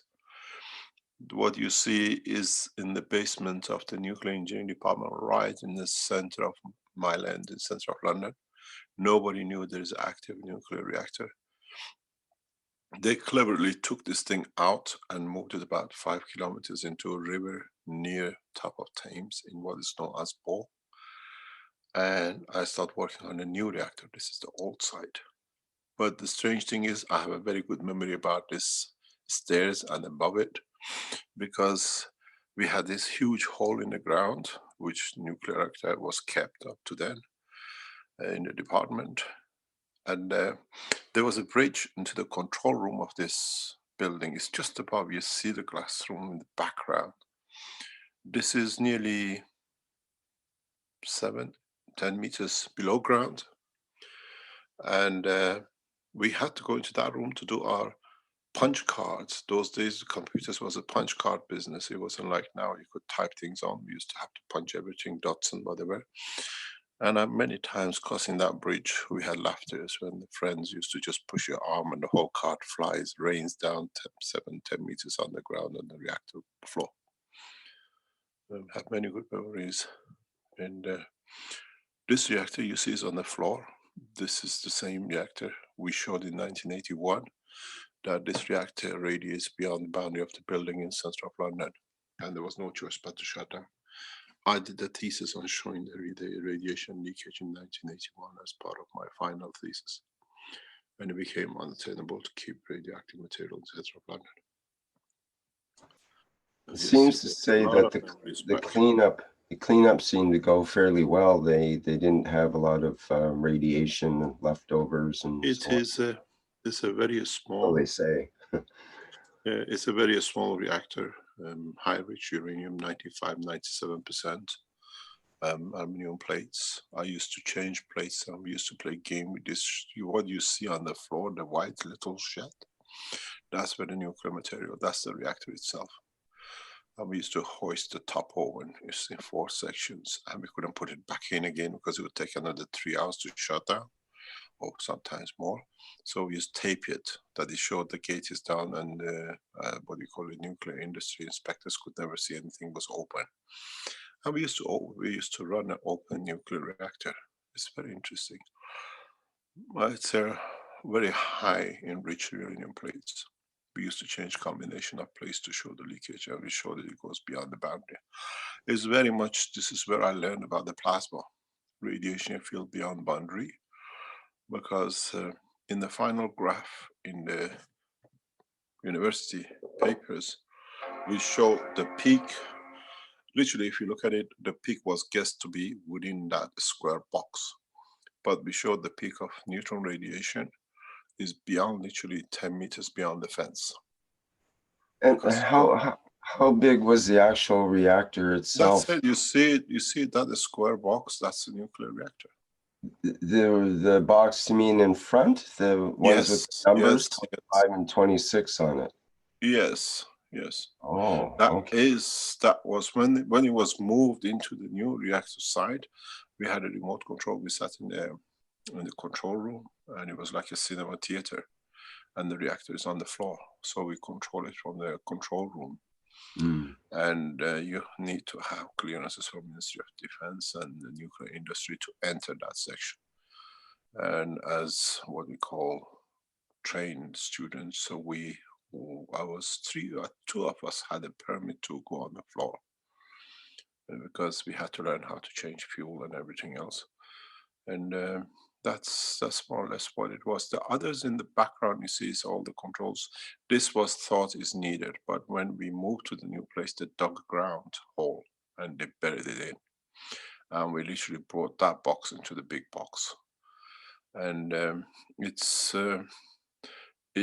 if it was working today, it would have been one of the most efficient reactors to produce medical isotopes. I always said it was one of the biggest mistakes Queen Mary made and removed this one to BNFL. BNFL dismantled it, British Nuclear Fuel. I remember this hall. I spent many laughters collecting my punch cards off this floor. That brought back a lot of memories. I haven't seen this one for nearly 35 years. You walk on the top and the hair you see, it was done to be nice. I used to be a hippie with jeans and everything you can imagine, hippie time in 70s. And this was, I think, in 79 is what it was. Yeah, I was just going to university at that time. And they told me many times, excuse me, Mr. Kesh, you're a nuclear physicist. You're supposed to be decently dressed. You're coming as a hippie. I said, the knowledge inside counts, not what put outside it. But did you always wear suits even to work and so on? No, this date I remember. This is the wedding of my sister, December the 15th, 1979. And I became a suitman when I finished university. Okay. But university time used to be jeans, torn jeans, and everything else hippies used to do. And many times I remember Professor Leslie used to look at me and says, if you didn't have the knowledge, I would never let you in this building. You're a disgrace to the department, but you can come. And I walked in many times, backpack sitting there. And you know, that time, this building is very small. It's most probably about 20 meters by 15 meters. It's the whole area, one building on its own, isolated inside the Mile End Road, right in the middle of the university. And I never understood why they put a nuclear reactor right in the center of the city. It's such a busy city. I think they found out they made mistakes and everything else. And they moved it and they took it into waterways, and we showed this wrong. That is a gorgeous picture. It brought back so many beautiful memories. I don't know where you got it from, but that's gorgeous. Well, yeah, it's actually in Wikipedia. They mentioned the Queen Mary reactor and a bit of the history. It's in the history of the Queen Mary University, but you have to look hard for it because they kind of buried it. I don't think they would have too much, you know. It's nuclear, kind of scares people. Having a reactor in the middle of town. Yeah, you see what happens in 1970s or 1960s. We had no understanding, literally, of nuclear safety. It didn't exist because the reality was that government was aware of things, but government didn't have a specialist to advise in such a way. And you got to understand this building. We had 3 years of basic engineering. Then you had 1 year of masters and 2 years of, at that time, sometimes 3 years of PhD. They wouldn't accept that. The acceptance was something like 3,500 applications for the place. And the total accepting each year student was 13, sometimes 15 students. So for every space, there was like 300 applications. So it was a very tight competition to get people in. And most of it was got in by ministries, like Ministry of Defense brought their people in. Ministry of, what do you call it, part of the what do you call it? Atomic Energy Authorities of England brought their people in. So there was very few places. Rolls-Royce to bring 2 students out of the 13, that was their right. General Power Supply had 3. So it was like 3 or 4 spaces left for non-governmental people. And then you had the governments who were putting their people in. So, and did they want to train Iranians in order to activate the reactors in Iran? We were trained. We were 3 Iranians in my time, 2 above me or 3 above me in the years above me. We had 2 PhDs because we were trained to go back to where it is now. The Bushehr nuclear reactor, which is now completed by the Russians, we were trained to go back to Iran.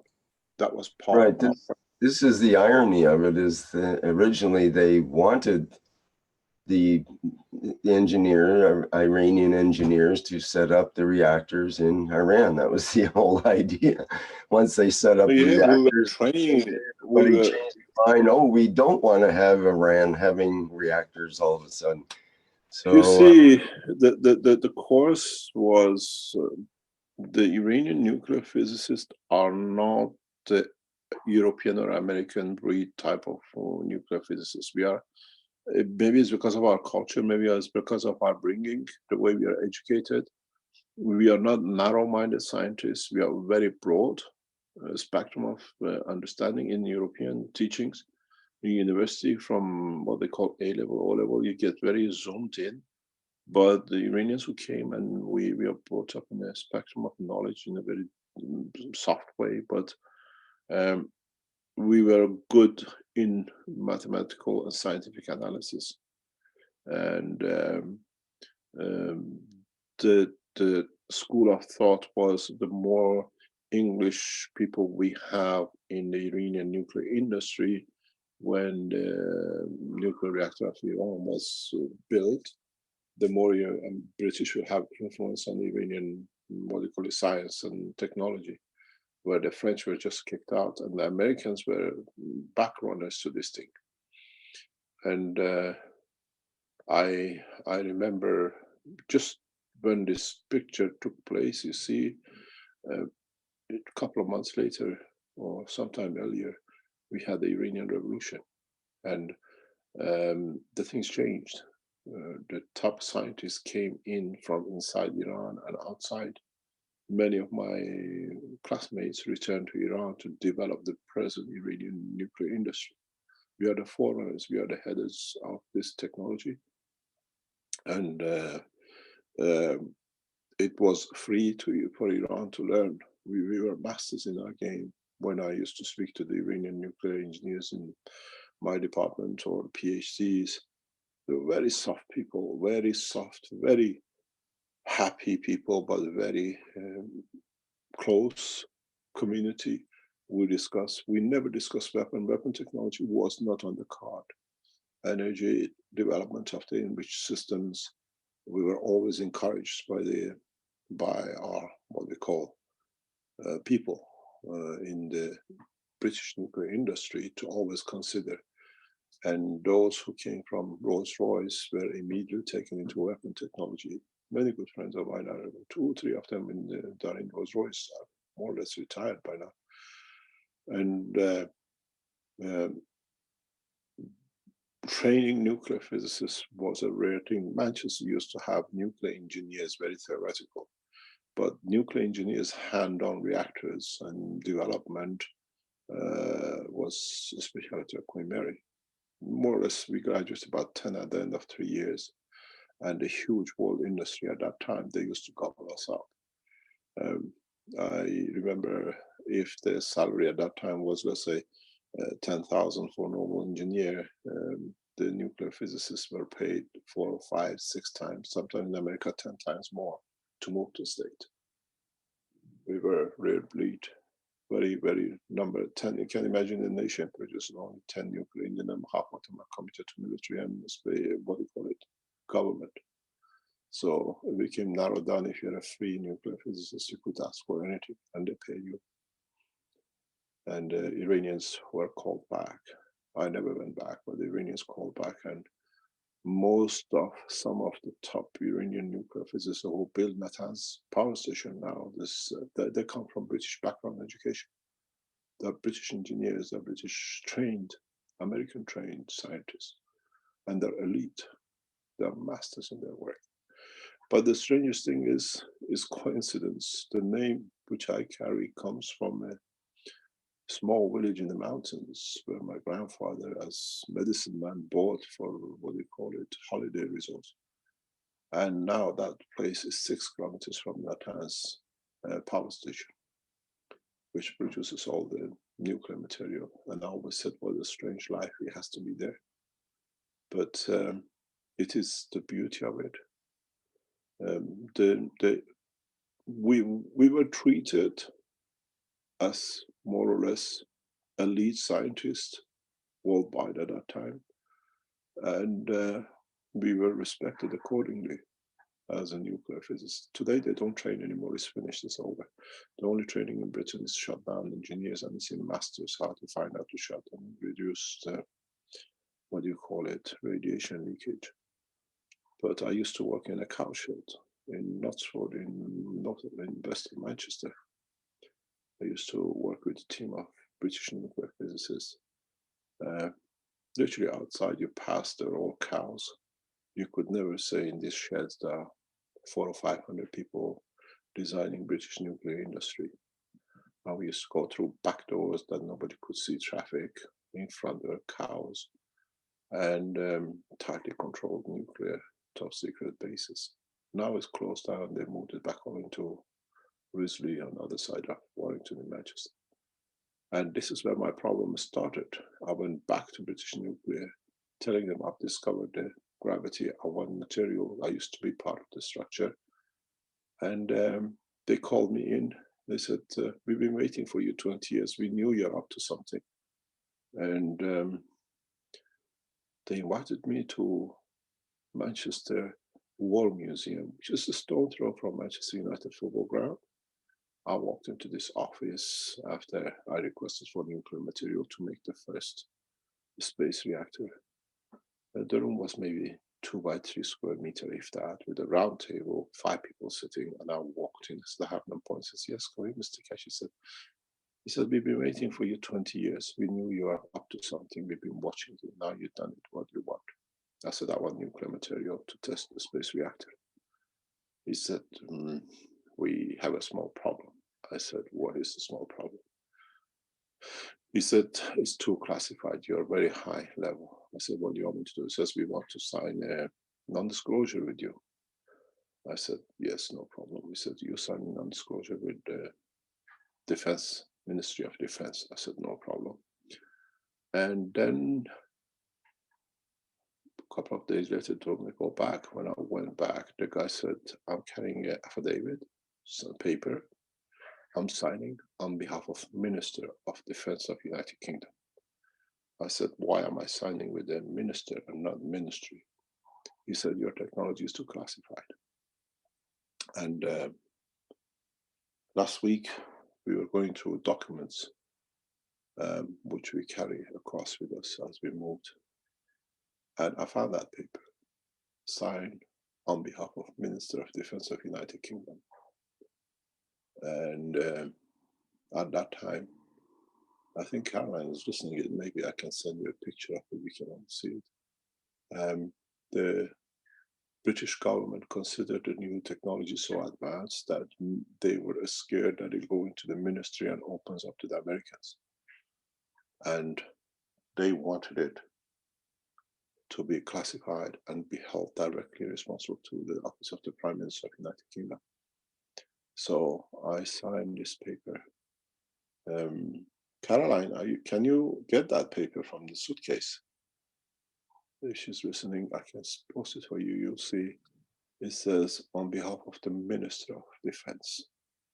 From the beginning, the game was to change this game into the warfare system. And I always opposed it. And for me, was a nonsense to convert a technology I wanted for peace for military application. British government wanted it, and they invited me to airshow in Farnborough to trying to show me what this technology military-wise can do and how it will bring Britain into one of the most advanced nations in defense. And I said, I'm not interested. And my problem more or less started partially from there in refusing to, the suitcase is there in the back room, into a position of battle between British government, Belgian government, Americans, and development of new space reactors. Belgium confirmed to the British the technology works after 7 years of testing, and 7 months of testing confirmed the technology is correct. We went for the development of the space reactor itself. They confirmed not only theoretically is correct, now scientifically it can be built. And in that process, British is open. In that process, the British government went back to the Belgium and they said, we sent it, he's our guy, we want the technology. So they sold the space technology to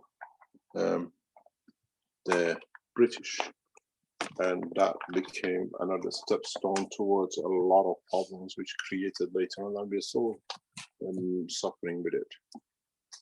And this is part of the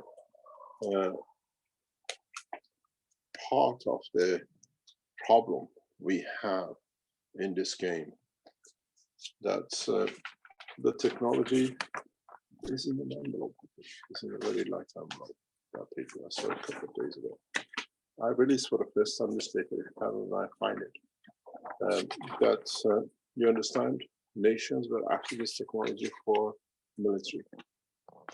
And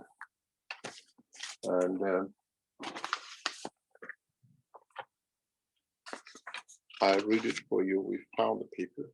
I think it's this one. I'll read it for you. It says confidentiality agreement. You can scan it and post it. So it can become public knowledge. So it will be registered with the lawyers in Belgium, the original and the copy. It says the Secretary of Defense, the Secretary of State for Defense, acting through the Defense Diversification Agency framework. Can you give me my glasses, please? I'm not sure. Hampshire, GU140 United Kingdom, and it goes through it. And Mr. Mehnat Tavakkolish, who requested offices at his registered office at whatever, you have to delete the address on the top, cannot be there. And it goes through it, and at the bottom it says, sign on behalf of the Secretary of State for Defense. And you see it's the conditions are there. That it's a non-disclosure, and it says DDA, tech transfer, and it puts a case file number. People in the Ministry of Defense can find. Signed 15th of March 2004. Technology Diversification Manager, Jeremy Fox. And he came with an affidavit with a notary that he's been given the right by the minister direct, by the Secretary of State directly, not by Ministry of Defense. They moved the things from Ministry of Defense into direct control of the British government. And just take this picture. You don't need the rest of this. This is too much information. Just get that and send to Rick. Yes, just came down the British government signature. It was endorsed, registered agreement by the British Ministry. So you see the technology British understood very rapidly can be applied for military-based purposes, where we are waiting for the space technology. And I was explained by the people in the meeting, this is one of the most advanced technologies they ever got their hands on, and they're not prepared to share it with Americans. And when I went to Farnborough, exactly at this time of the year, exactly around July, Farnborough Fair is in July, August.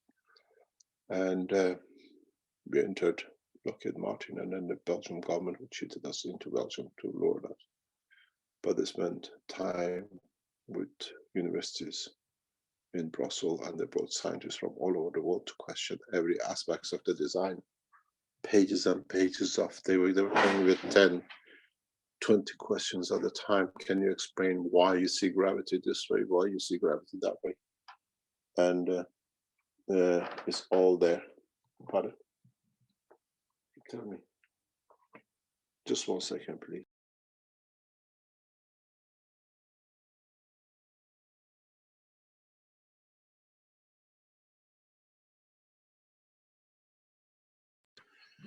Yeah, you will see this document. Caroline will send it to Rick. The technology was understood very, very quickly. That is a major breakthrough. The technology was understood that, yeah, just cover that part. There, put this on it.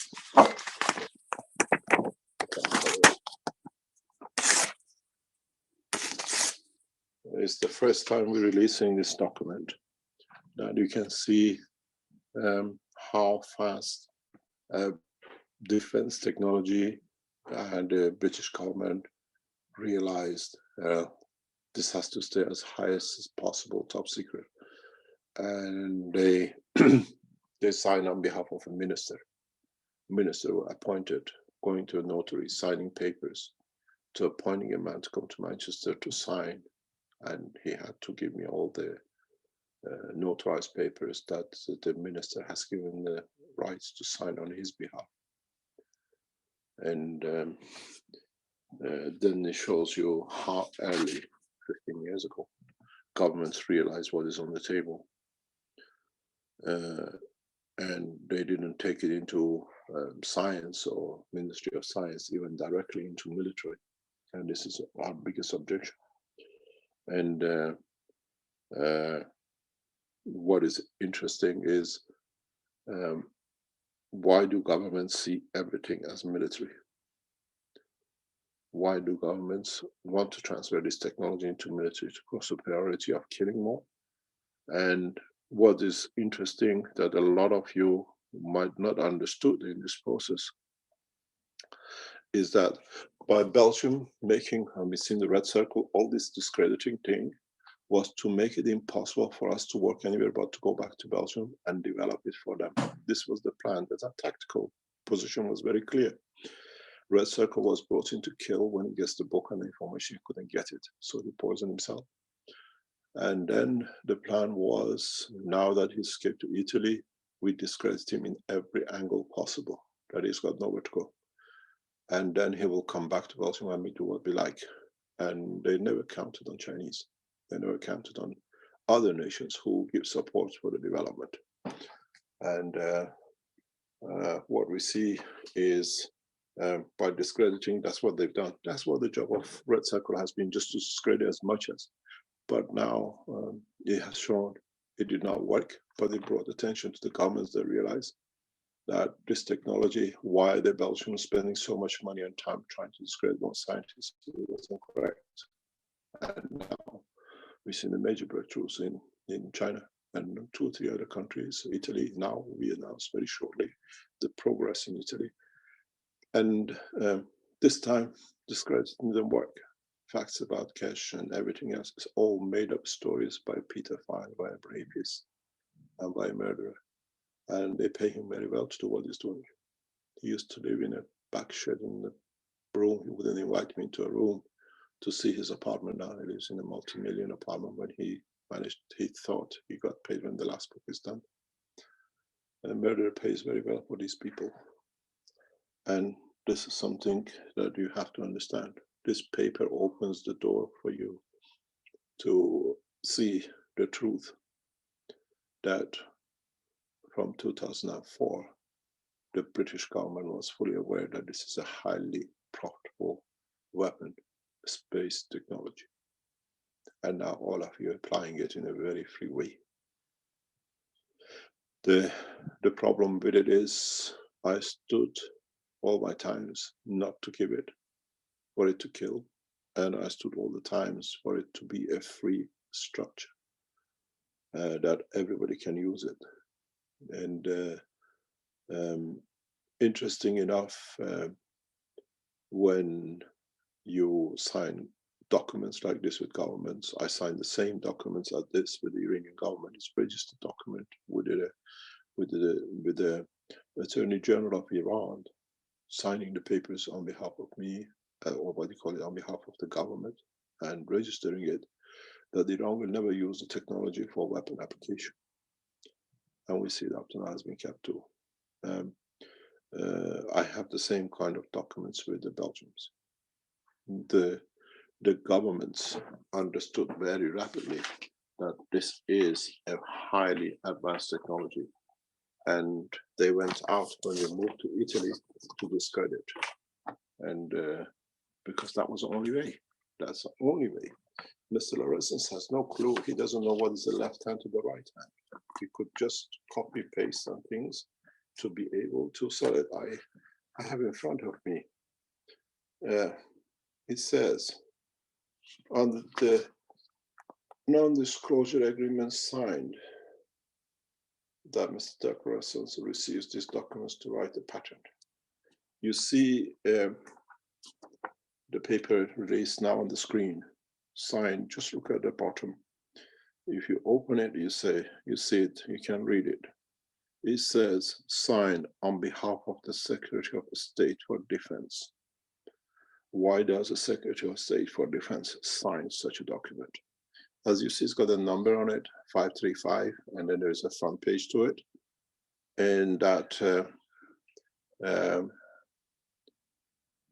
we have notarized this with the locals. And in the paper signed 20 years non-disclosure with Mr. Lauressens, which I have a copy in front of me. Here specifies the list of the things which is taken to write.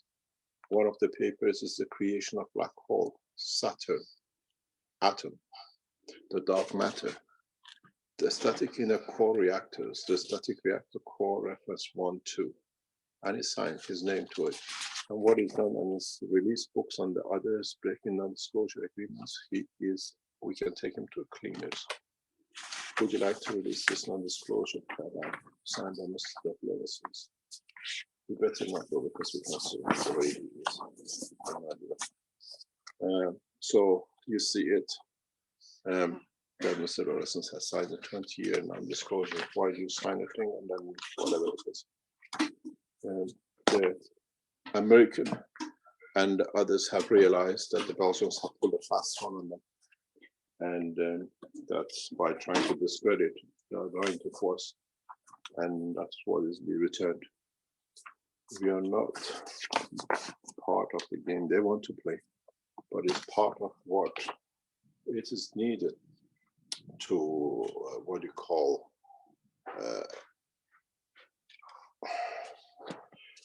force governments to go one step further in development of technologies. And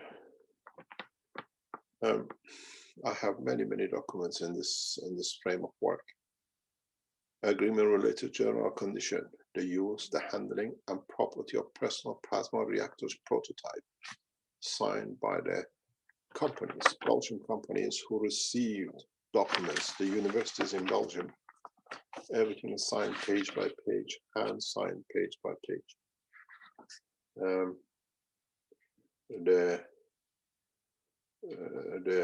What do you call, these are agreement numbers which are signed by governments. We have a huge number of these agreements done, and Belgians know they lost it. And as you see, these are part of the non-disclosure. There are front pages if you look on top. right-hand corner has got the agreement number, DDA Tech Transfer, NDA. And if you read a part of it, you see what it tells you.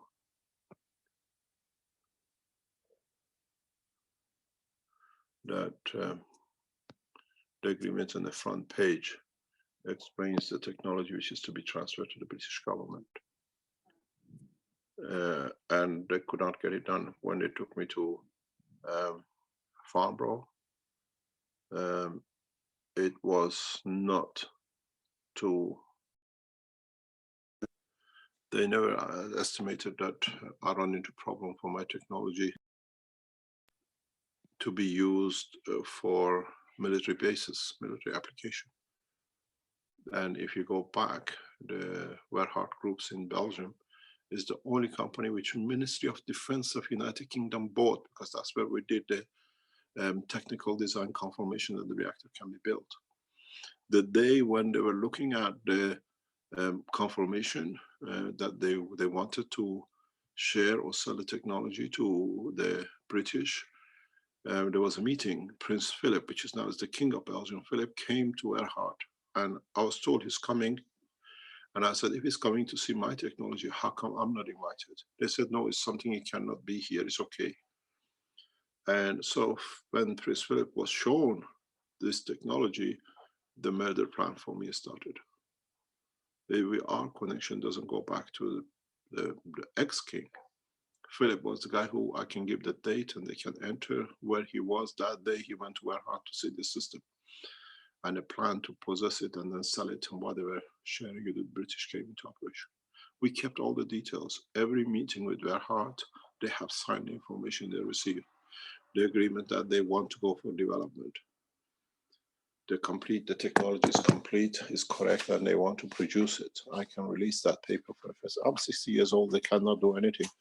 But you, as far as the Keshe Foundation, have to know how correct we've been.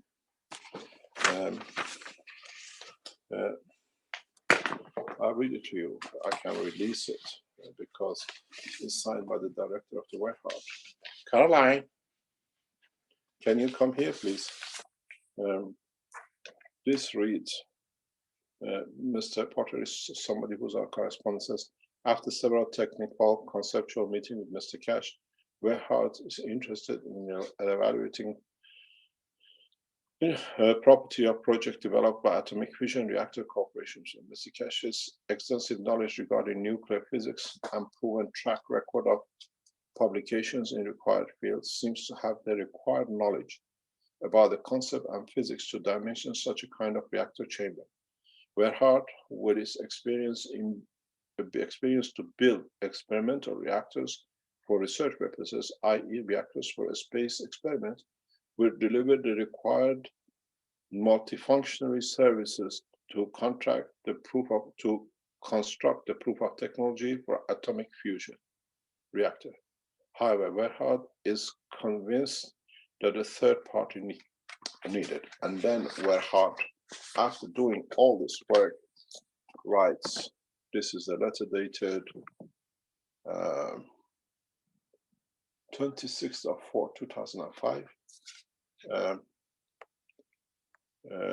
confirms in another letter that they're prepared to go ahead and start testing a nuclear reactor. Is feasible, they want to build it, and all this has been kept. And now a lot of you speak about what they call SP3, SP2, again, another part of the what they call Belgian government structure for killing scientists, which is another name inside, that they confirm the formation of what now you call nano layers. The black layers was confirmed that is correct, and it's a diamond structure on the 6th of 7, 2006 by the World Famous Organization in Nanotechnology, which is Belgium based.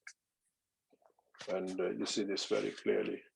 And what it is, all you need to ask the presence of Prince Philip at such a date in Werhard after the completion of the test. And this is again from the directors of WEHART. It says, "Dear Mr. Kesh, thank you very much for your visit today. A brief resume of meeting. I will send you a contractual proposition by the end of this week. I will start writing to blah, blah, blah, blah, blah, blah, blah, and blah, blah." It says, WEHART is willing to invest his part of development of one prototype of the reactor for energy generation following condition. And then that's where the fraud start coming in, that we thought it cost about something like 70, 80,000. They said the budget currently estimated is approximately between 300,000 to 500,000. I objected to this. I said, this is fraud. They said, this is the way it's done. We make money out of these kind of things. So all the emails are available. So when you talk about this technology and you saw these reactors, they're what you call energy generation production and the space reactors was already accepted by the British and what you call Belgians and the Americans as a major breakthrough. And I have a passport I can show you. It says, "One visit entry to United States. You never leave the technology stays in America." I said, I go where I can stay. And I can even have that passport. I found it very recently. It says 1 entry, no return out of the United States. That means I became a prisoner to the British American government. And that could not be. So I battled a lot for you not to receive this knowledge. And the interesting part of it is, from day one, governments knew the power of this technology. And what we saw, attacks and discrediting by one man who was paid to kill after getting the information, after signing a non-disclosure, is here. It says the contractual, he has signed it, and he signed and witnessed. It says everything, what he received, the man who knows nothing from left hand. It says, number 1, it says principle of new gravitational energy system design and technology. Intro of designs, the creation of gravity, magnetism and gravity. These are the papers he received. He received in excess of 40 papers from me to write. Use of the neon, argon, krypton, external ultra waves, magnetic seals, black hole creation, a start of a reactor condition, and safety, shutdown and safety of the reactor core. And he has signed that is 3 pages of documents he received to write the patent. And so maybe at my 60th birthday, it's a gift for you lot to understand how things are. It takes a lot of pressure. We stood a lot of pressure. We stood murders, attempted murders. And now we see on Monday, we get the release on our appeal, and it shows for the first time, it's like why they were so eager to do all this discrediting, because it's a lucrative business. Plasma energy reactor, nuclear fusion, and this is what is signed by the government official companies owned by them. So what we're going to be happy, at least we receive it, knowledge is shared, now is used for peaceful application. And in so many ways, thanks to many governments who supported us. I think we could thank especially the Italian Prime Minister's office, and in a way, the leaders of the European community, which did not follow the way that Belgium went and wanted to destroy. And soon we will see the new changes. We are on the track. And I remember one of my meetings with my Professor Leslie, he said to me once, he said, Mehran, you're going to change the world of nuclear, but I don't know how, and I hope they don't kill you. And 40 years, 30 years down the line, bless his soul, I always said, if it's going to be done, it's going to be done. And this nuclear reactor you show here, in charge of this nuclear reactor was a man called Dr. Shaw. He was my personal tutor and the guy who taught me everything, how to shut down, to run a nuclear reactor, even without the fuel in it. You can play with it to show us the fuel in it. Or you can put a lot of fuel in it and it shows it there is nothing in it, empty. And he said to me one day, I took you as my son and I taught you everything I know. And you're too young, but I know you're going to use it the right way when it comes to it. And many times when I build these space reactors, I always remember Dr. Shaw. He used to be absolutely drunk. I could never understand how a doctor in charge of the most advanced prototype nuclear reactor in the center of London could be drunk at 8:30 in the morning in the university. But he was sober. He could work. And by afternoon, I used to leave the nuclear site. He must have finished a couple of bottles of whiskeys, I think. Somewhere the bottles were appearing everywhere in drawers and everywhere. We just closed our eyes because we had to do a job. But I learned a lot. And I thank British, what we call education system, allowing us to be specialized so rapidly in the early stages. And give us the room to show it can be done. By the age of 19, 20 to become specialized, 21, 22, become specialized in the most advanced knowledge and technology that you can just change it. You just need to change one direction of work of the nuclear and it becomes weapon. And they pay you millions for it. And the will there not to do it is so strong when you're committed to peace. And when you see it, they use nationalism, then it gets worse. Many Iranian nuclear physicists went back to Iran. They went on the basis of nationalism, that Iran becomes a superpower that they can never do. And now we see they have become a superpower in nuclear, but we have become a superpower in the plasma nuclear, which is a Keshe Foundation technology, which today we announced we can change lives. We don't kill anymore. We give life, we give sustenance. And this is the course to be. And it's very interesting how, as Keshe Foundation followers, we have one commitment, and that is making it comfortable. Equality brings stagnation. So the society has to have that slight difference in respecting knowledge, not well, that it becomes stimulated to develop more, to reach more, and to receive more knowledge. And instead of using the technology in killing, as the Western Europeans do, encourage the technology to become giving. And this is what we do with Chinese. And you should have shown that picture. You triggered a lot of things in the back of the years of research. Well, I wanted to sort of stimulate something there, I suppose, but I thought that it might bring up something interesting and didn't realize that we get into quite such a detailed description here. Thank you very much for all the people should know the history highlights. People should know the history of the work. SP2, SP3, what you call the diamond structure now you find in your ganses in the solid dust has been confirmed in 2006. It's nearly 12 years ago. And they went to murder for it. Red Circle was committed to get it to find out. He took it to everywhere behind my back, but he couldn't understand how to make it. I never showed him the caustic. That was so much. They ransacked my house. They broke in as many times trying to find out. Running on the roofs while we were inside the house, trying to get into the lab to see how to build the nuclear reactors from a space level.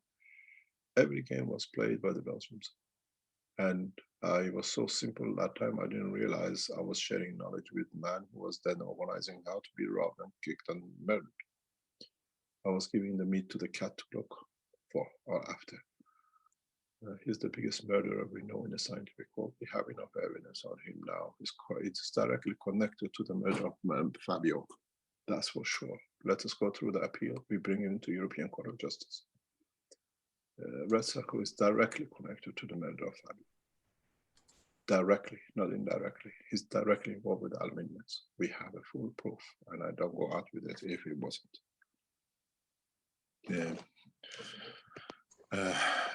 It is the process which we have to understand. It's the process that we have to change, and I'm sure, as I said to Giovanni very recently, we are changing the name of the Keshe Foundation, Italy building, to Fabio's building, out of respect for him. But you don't go out and kill a young boy. He's killed so many that it doesn't make any difference. In so many ways. The process is to look at the beautiful side of it. When I look at, I know it's hard to say, but when I look at Naomi, the accident has brought the biggest gift to the foundation, in a way to show that the technology is there and it works. And because of it, today, we give a gift of life to another 16 people. And once the first 5 or 10 get confirmed, then it'll take over. Then people will start turning. My only wish is that Keshe Foundation supporters use the technology to bring comfort to the others. It doesn't mean you don't have to make a living out of it. It's an industry, you have to. And with it, but do it the right way. Bring it that it inspires people. Bring it that it brings new dimension into it.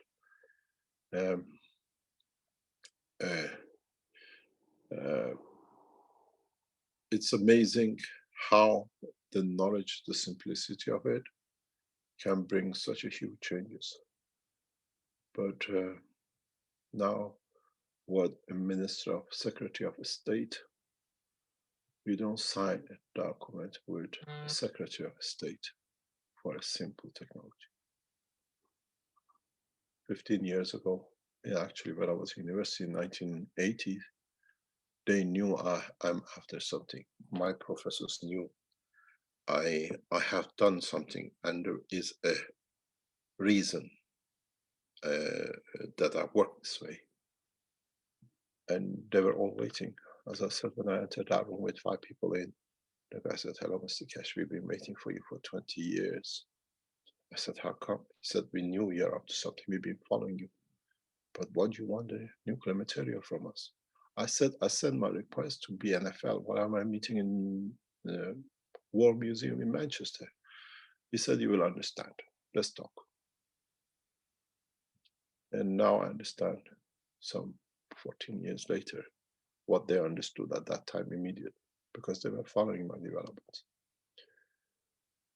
14th of June, 1985, I sent a letter. I have that copy of letter, we can release it, to NASA for the first space reactor. What now we are testing in China. That letter is somewhere in the archives, it's been signed and registered. I find it, I've posted to you. And NASA confirms the receipt of a space reactor. On the letter is dated 14th of June, 1985. And why I can remember that day, because it's that my mother's birthday. Do you have it?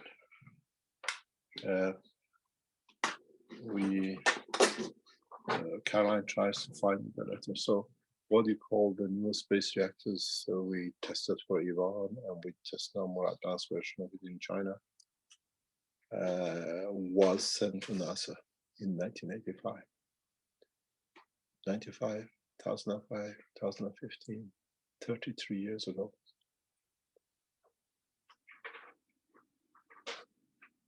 maybe the human race was not mature at that time to understand.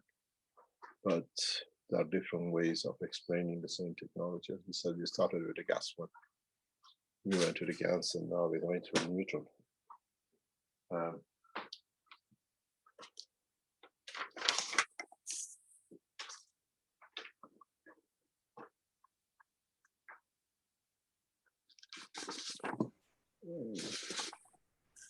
No, it's not the one.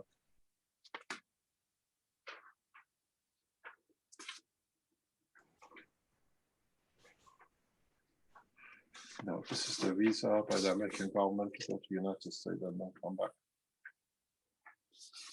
That's U.S. Department of State. No, this is not one. It's not that one? No.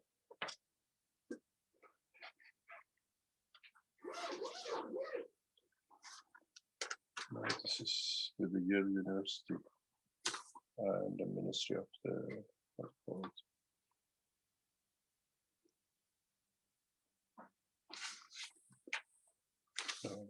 this is not the one. This is for going to America and not returning.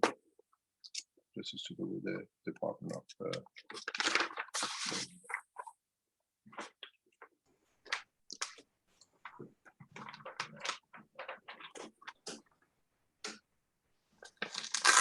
Mr. Kesh, we have a sort of a birthday card presentation thing to I want to present show you with. something, then you will see. Just wait 1 second. Okay. I'll release your paper from NASA to understand how NASA was advancing this time. I can send this to you. It reads, you understand why they wanted a one-way ticket, more or less, after that. It says, we would be honored to have you to come to present your propulsion theories and bring demonstration units. It is signed by the head of NASA Propulsion, Chief Branch. And it was passed by the Homeland Security. And they told me it's a one-way ticket. It's a very amazing. I see this, and even signed and sealed by the American notaries, public notary of the NASA.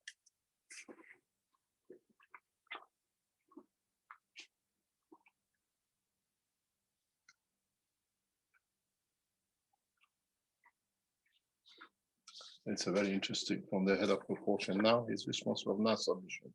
This gentleman says, dear Mr. Kesh, I write in response to your letter of I write in response to your letter to U.S. Ambassador, Mr. Goodman. Plasma, although we would nevertheless would like to accept your generous offer to provide information on USB stick. I will be happy to meet at the date and time of your convenience. I suggest we meet in coffee shop, in Brussels. I suggest $1,500 on Tuesday, 15th of November. If that works with you, just let me know. Again, our apologies for Mr. Goodman. And then he explains the position. And this is the time, 15th of November, where we handed over the key and we started negotiation on a peace talk with Iran and America. And the offering of today, 10 American lives for peace,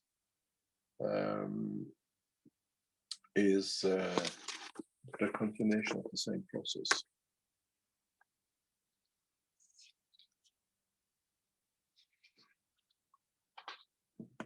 That's it. Very interesting. But these are confidential government services. That's a letter from the president of government. You have to keep this. Okay. So that is the personal letters from. Yeah, those are letters from Obama. He will be angry if he sees those. No, it's okay. Anyway, we'll come back to it. Let's see what it is. All these papers which we talk and we show has been in 700 or 600 page documentation registered with notary and with the courts in Belgium, that no one in the future that can say anything because it's everything there, and everything is fully available to be seen. In the future, they'll be open as archives to see how a man of cube maker became now claiming to be the guy who's done everything, and he signs what is received, just to retry the pattern and then kill for it. Okay, let's go. It's nice. At least we managed to change a lot of things.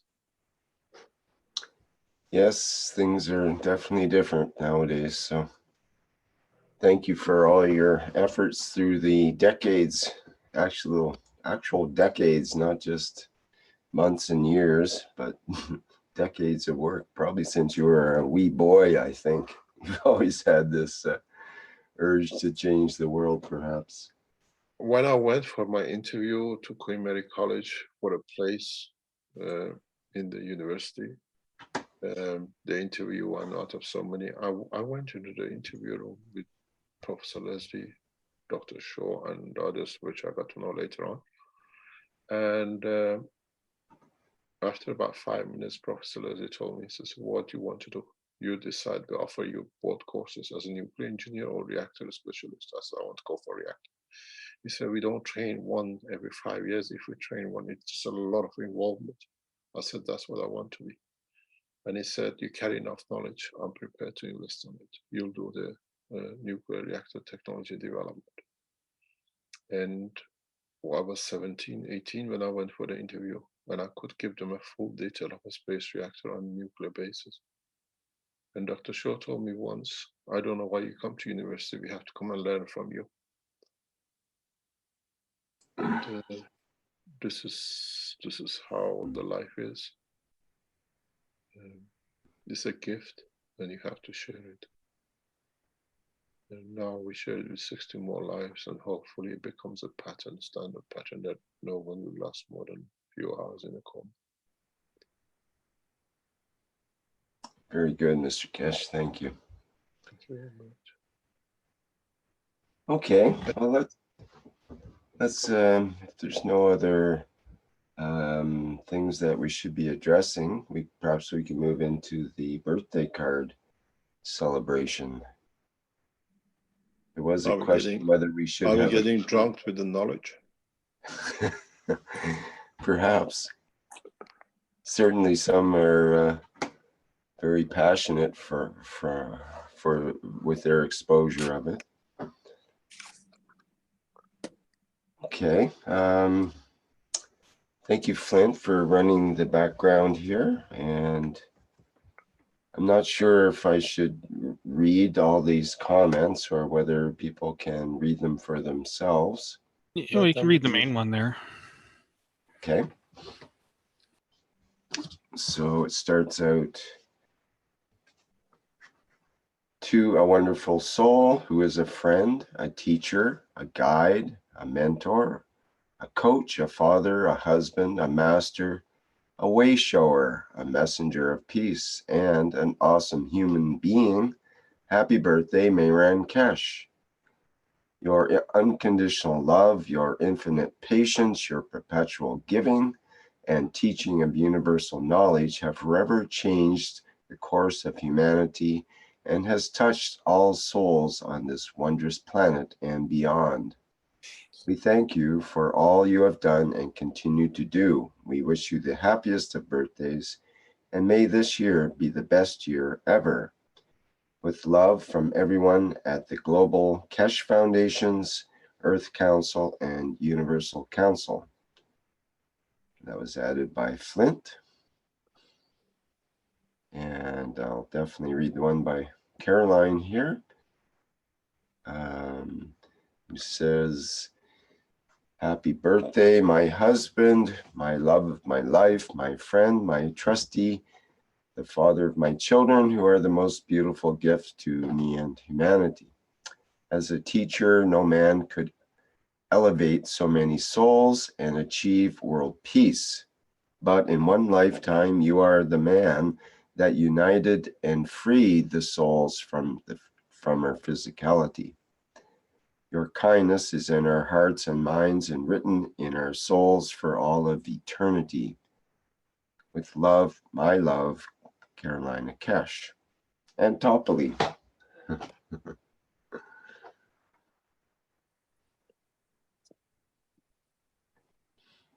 And we can see various comments and pictures and so on here.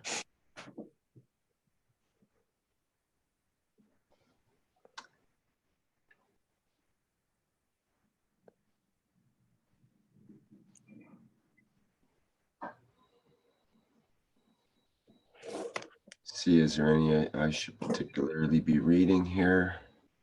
Flint, what do you think? Is this a familiar name?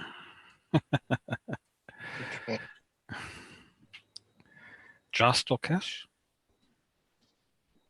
I don't know. Never heard this name. Oh, okay. It says, hey master, happy birthday. Today is the 10818. The bees come here celebrating from the pollinization in Colombia. This is for me the best month of the year. I am from August 2. Thank you, Mr. Kesh, for existing. I send the power of the bees. The bees love the plasma liquid sweet. We've heard that before, that bees seem to do well with the plasma water. We have a situation in one of our research. I don't know if I explained it before, that the farmers are finding who try to apply the technology in farming, that the number of birds and animals increase, and they're shocked. How come so much birds are coming to eat? And I said, you create more, some of it you have to share. And this is strange how it seems that it links up with the understanding.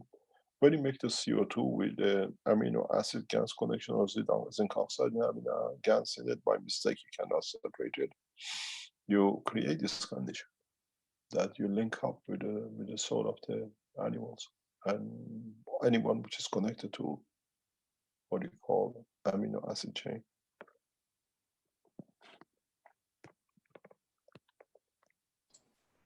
Okay, well, we get... I like John's one, he looks like himself, and two of his co-workers. Yeah, it says, I brought some friends from Zeus with me to the party. Save us some cake. Oh, they don't eat cake. They prefer frogs. Happy birthday, John. Thank you very much indeed. Let people read the rest of it. Shall we close for today? Sure. Yep. I have a nice video for you, though, too, at the end here for a birthday video. Oh my God. Actually, there are 2 birthday videos. Okay. One more after Flint. Okay. Okay. You'll have to endure it, Mr. Kesh. Part of turning that magic age. All the youngsters wanted to impress you with things. Going to the history of my family, they all lived in their 80s and 90s. And at 60, I'm still halfway through my working life. So there's a lot to do. That's what I was going to suggest at one point. 60 years young, halfway there. Halfway working life, yeah. All right, Flint, I think Okay. If you want to go ahead there. Yeah, I'll play my video here and then Alec can do hers. Okay.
Okay, go ahead, Ella.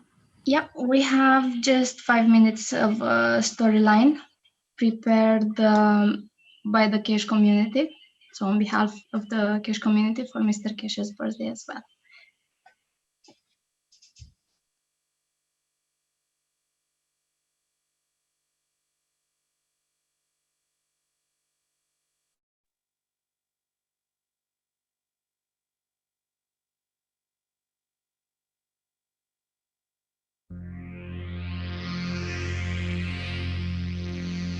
Who are we? Where do we come from? What are the thoughts in our mind? What is this body we wear? What are we made of? How did we end up here? We are humans. That is what we call ourselves. We're part of the beings of this planet, the Earth. That is the name we gave to this planet. We call it home. But as we live on Earth, so Earth is living in the solar system. It's formed from the sun that created all the planets orbiting around it. But the solar system is part of the galaxy. We call it the Milky Way. Yes, we're here in the galaxy, but the Milky Way is placed in the soup of galaxies that form the universe. Where is the universe situated? It surely doesn't end here. What makes all of us move and the celestial bodies interact? What makes us submerge? What makes us levitate? Where are we going? What is space? What is time? How was everything created? In the vast universe, the plasmatic field interactions made it possible for the Milky Way to be created, which made it possible for our solar system to be born. That allowed the formation of Earth, on which a particular combination of fields and matters gave life to the entities now living on this planet. We started to interact, to learn, to wake up and look for answers. And then one year, by certain rotations of Earth around the Sun, we number it 1958. In the month of August, on the second day, in this part of our beautiful Earth in a country called Iran, a baby was born. Since his early age, the path in his life has guided him to fulfill his purpose on Earth. The knowledge of the universe was consciously given to him, and at the time he was ready, he became the teacher. And ever since, he has shared with us relentlessly and unconditionally the knowledge he carries. With great responsibility and tremendous patience, he has continually watched us trying to learn how we lift up and fall, but he'd always be there to help us lift up again and fly higher. With each day, with each minute of teaching, he brings us closer. He's showing us that the knowledge he freely teaches is and always was there within us. And it's in our power to choose to open up to it, to accept it, and then the man will finally be joining the beauty of the universal community. Thank you, Mr. Kesh. Thank you for dedicating your entire life to humanity. Thank you for working uninterruptedly 20 to 23 hours a day. Thank you for not giving up on us when we are stubborn and don't learn enough. Thank you for standing all the cruelty human nature can show, just because you know that the love can prevail. Thank you for being there for us when we need it most. Thank you for not losing hope that humans can make it too. With all our love, we wish you happy birthday, and we thank you for being in our lives.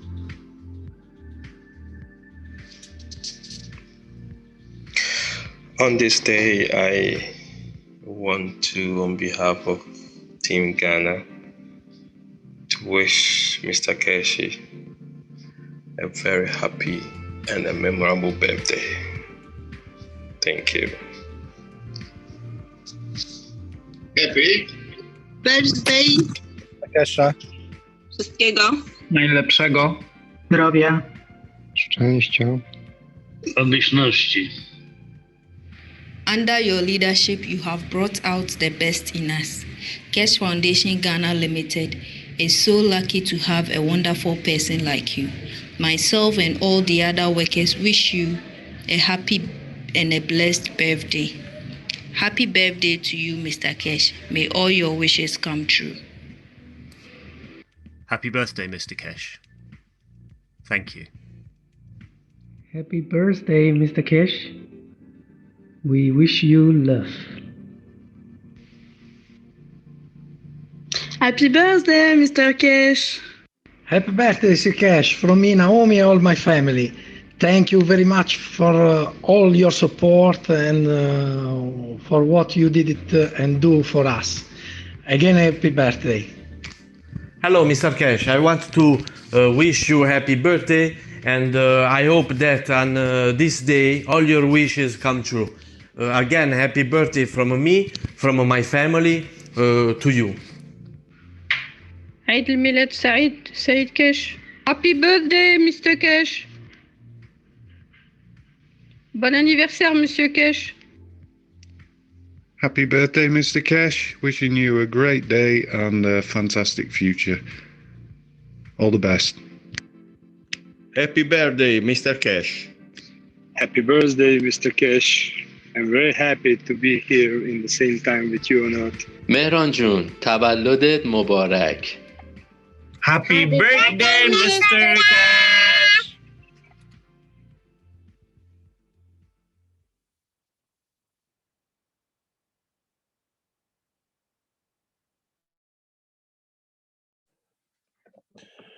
Thank you very much. It is nice to be alive this time of position of this planet and with people. At least we have matured to understand we don't need to fight. And we have matured enough to understand that it's time to move. And one of my biggest wishes has been, if the government spend the money they spend on military, on the space, man would have been in the space a long time ago, but they didn't have the knowledge, would have become a slave to others in a way of himself. Maybe the time was right, and it's right that we have the knowledge. And we go to space as equal and not as subordinates, because we've seen what happened to the Americans when they received the Africans. And this will never happen to mankind the way I have taught and I have brought the knowledge. My only wish is the world leaders will start spending the money on development of new technologies to improve humanity than technologies to kill humanity. And I think we've seen the turning point. The biggest problem is, what are we going to do with all these equipments we made for war and killing? And there is a simple answer: let's start fresh. Because we cannot do anything. We cannot go back because we have made them. Melt them and use them, or understand the technology and add on to it. In a very short time, man has moved from literally immaturity of science to what he thought he knows everything, to understanding the totality of knowledge of universe. And it's a very hard transition in 5 or 10 years to teach and to correct what is done for thousands of years wrong. But as I said before, it's a decision which was made sharp, rapid. Teaching and conversion is better than lasting centuries and getting it abused bits by bits. It was a decision which was made by those who run the universes, that this planet has to go through a sharp, very sharp, rapid change, because this way it'll be the minimum suffering to humanity. And I remember being present and accepting this job to be able to teach. And I remember clearly, I was told, if anybody can turn human race around, is you. You have enough experience to do, you carry the soul of the Creator. When I accepted this job, wasn't easy. I jumped it twice. Age of 19 and age of 29. And age of 39, I couldn't jump it anymore. I was given no alternative. So I had to accept. And since age of 39, 40, 20, 21 years, I stuck to it. And I start showing the power of what I carry. When you see Caroline writing there, I love you, or whatever she's written there, she was one of my biggest, what do you call, problems.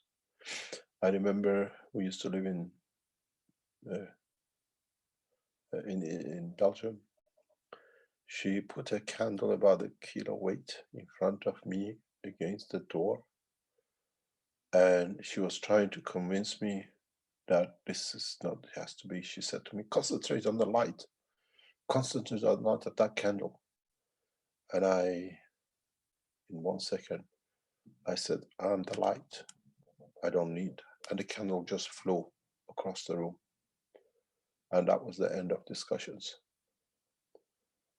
And in so many ways, we still carry that candle in our hearts and we try to teach it. But the knowledge, the candle of knowledge which is risen in mankind with this technology, with this knowledge, will change our course in a much, much better way. I remember I was sitting on a chair in Manchester, and it just clicked on me. What have I missed for 30 years of research? And I knew I broke the condition of the gravity. And I moved on the floor and I just broke the tears for a long time. I said, why didn't I see it so long? And that was it. And I have not stopped, because this way I could teach man. But the light of the soul you carry, which enlightens you, is the soul of the creator, not the soul of the man. And in so many ways, I see things I can do and then it becomes magic. But this time everywhere does it becomes normality and we change altogether. It's a beautiful time. What I see in China is absolutely beautiful time. And the soul I work with in China is the most beautiful soul you can work with. And I thank him to come into my life and the Foundation's life to be able to develop this technology in such a way. I could see it in America will become a weapon, and I showed you the British one as a defense technology. But I'm sure in the coming time we'll see the space technology out of China. And we invite you all to come into China and become part of it. China is a land of peace. It's a land of prosperity and equality in so many ways. But they make it such a horrible thing that we don't go there, because then they can rob us on this side.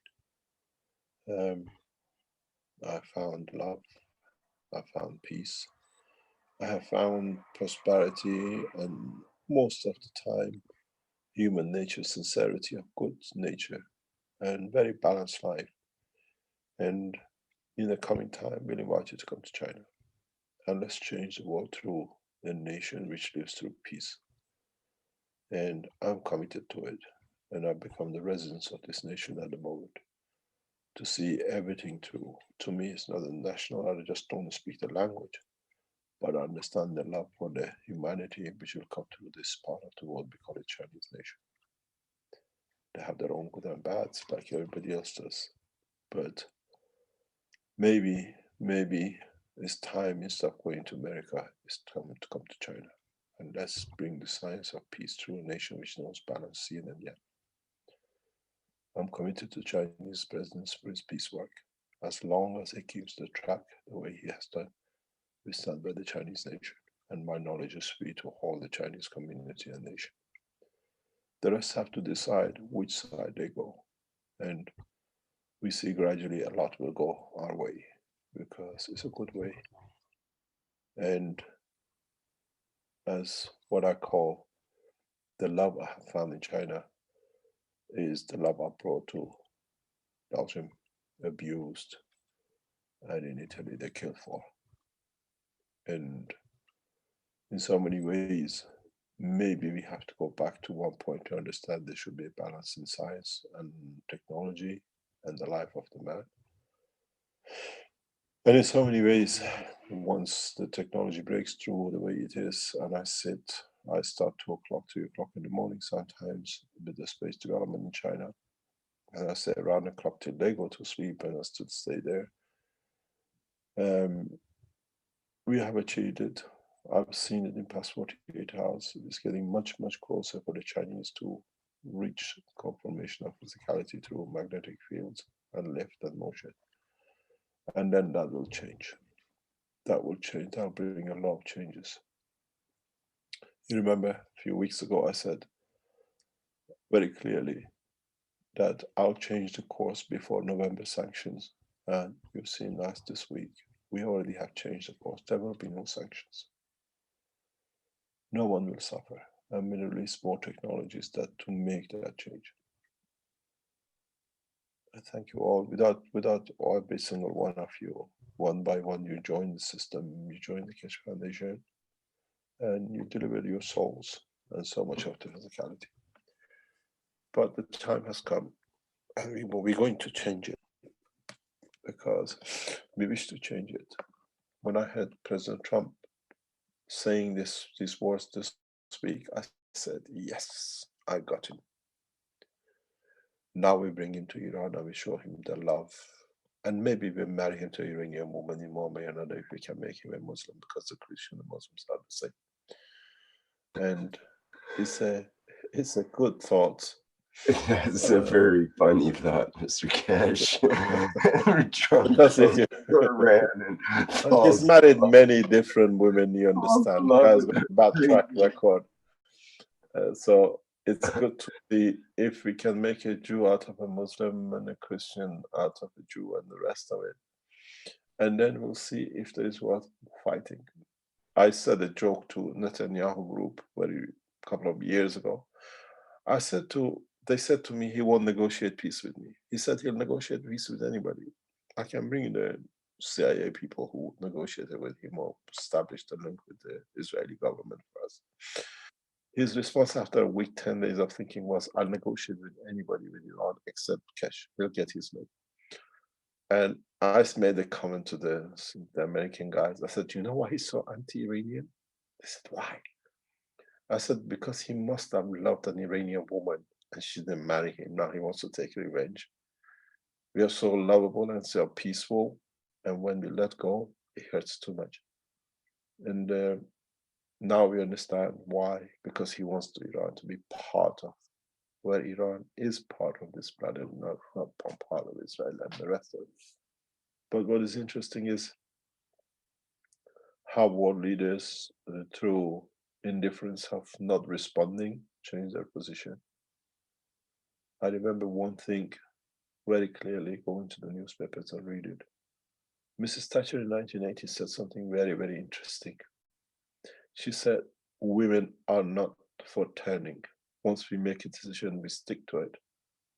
I'm glad the American president is a man and he can change his mind and change the war to peace, meet with North Koreans and now with Iran. Maybe it's still, we need some men to be at the top, that they can be flexible to bring peace. And we'll see. We'll see. We start acting in a way, trying to bring the process of peace forward. I asked the American community, please find us 10 Americans where we can give life. And I want to know how a nation can give life can be so dangerous to be enemy. Rhetoric is over. And in a way, I asked the Iranian governments who listened in so many ways into the back doors of the organization of Keshe Foundation, step down and open the doors to Tehran. It's time to enjoy being part of one community. And Islamic rhetoric does not work anymore. There is no way United States can kick 5+1 agreements. We made sure of it during the negotiation, which was done. It's just getting your face cleaned that we can start all fresh. Those who took the message to the White House last time, take the message to the White House. Keshe Foundation invites you to Tehran. You said unconditional. We are not creating condition. We are making an invitation. Let's see if we can repeat 2 months ago meeting between North Korea and the United States, and not in another place, this time face to face. And let's see what happens. I see it is possible. And it's more or less goes in the hand of Universal Council and the Americans and the British and the Iranian community to make sure we carry this through and keep it afloat. Thank you very much. And thank you very much for such a beautiful gift of birthday. You're very, very welcome, Mr. Kesh. And I think I speak for most of the world, most of the known world. Thank you, everybody, for attending today. We're going to wrap up today's show if there's nothing else to mention before we end here. And I think Flint just has some music that we'll listen to for a couple of minutes as we wind down, and we can sort of contemplate some of the things that have been revealed today and some of the things we've seen and heard. So thank you, Flint, and thank you, everybody, for a wonderful, wonderful presentation today. It's one of the best knowledge seekers yet, I think. Okay, take it away, Flint. And that's the end of the 235th Knowledge Seekers Workshop for Thursday, August 2nd, 2018.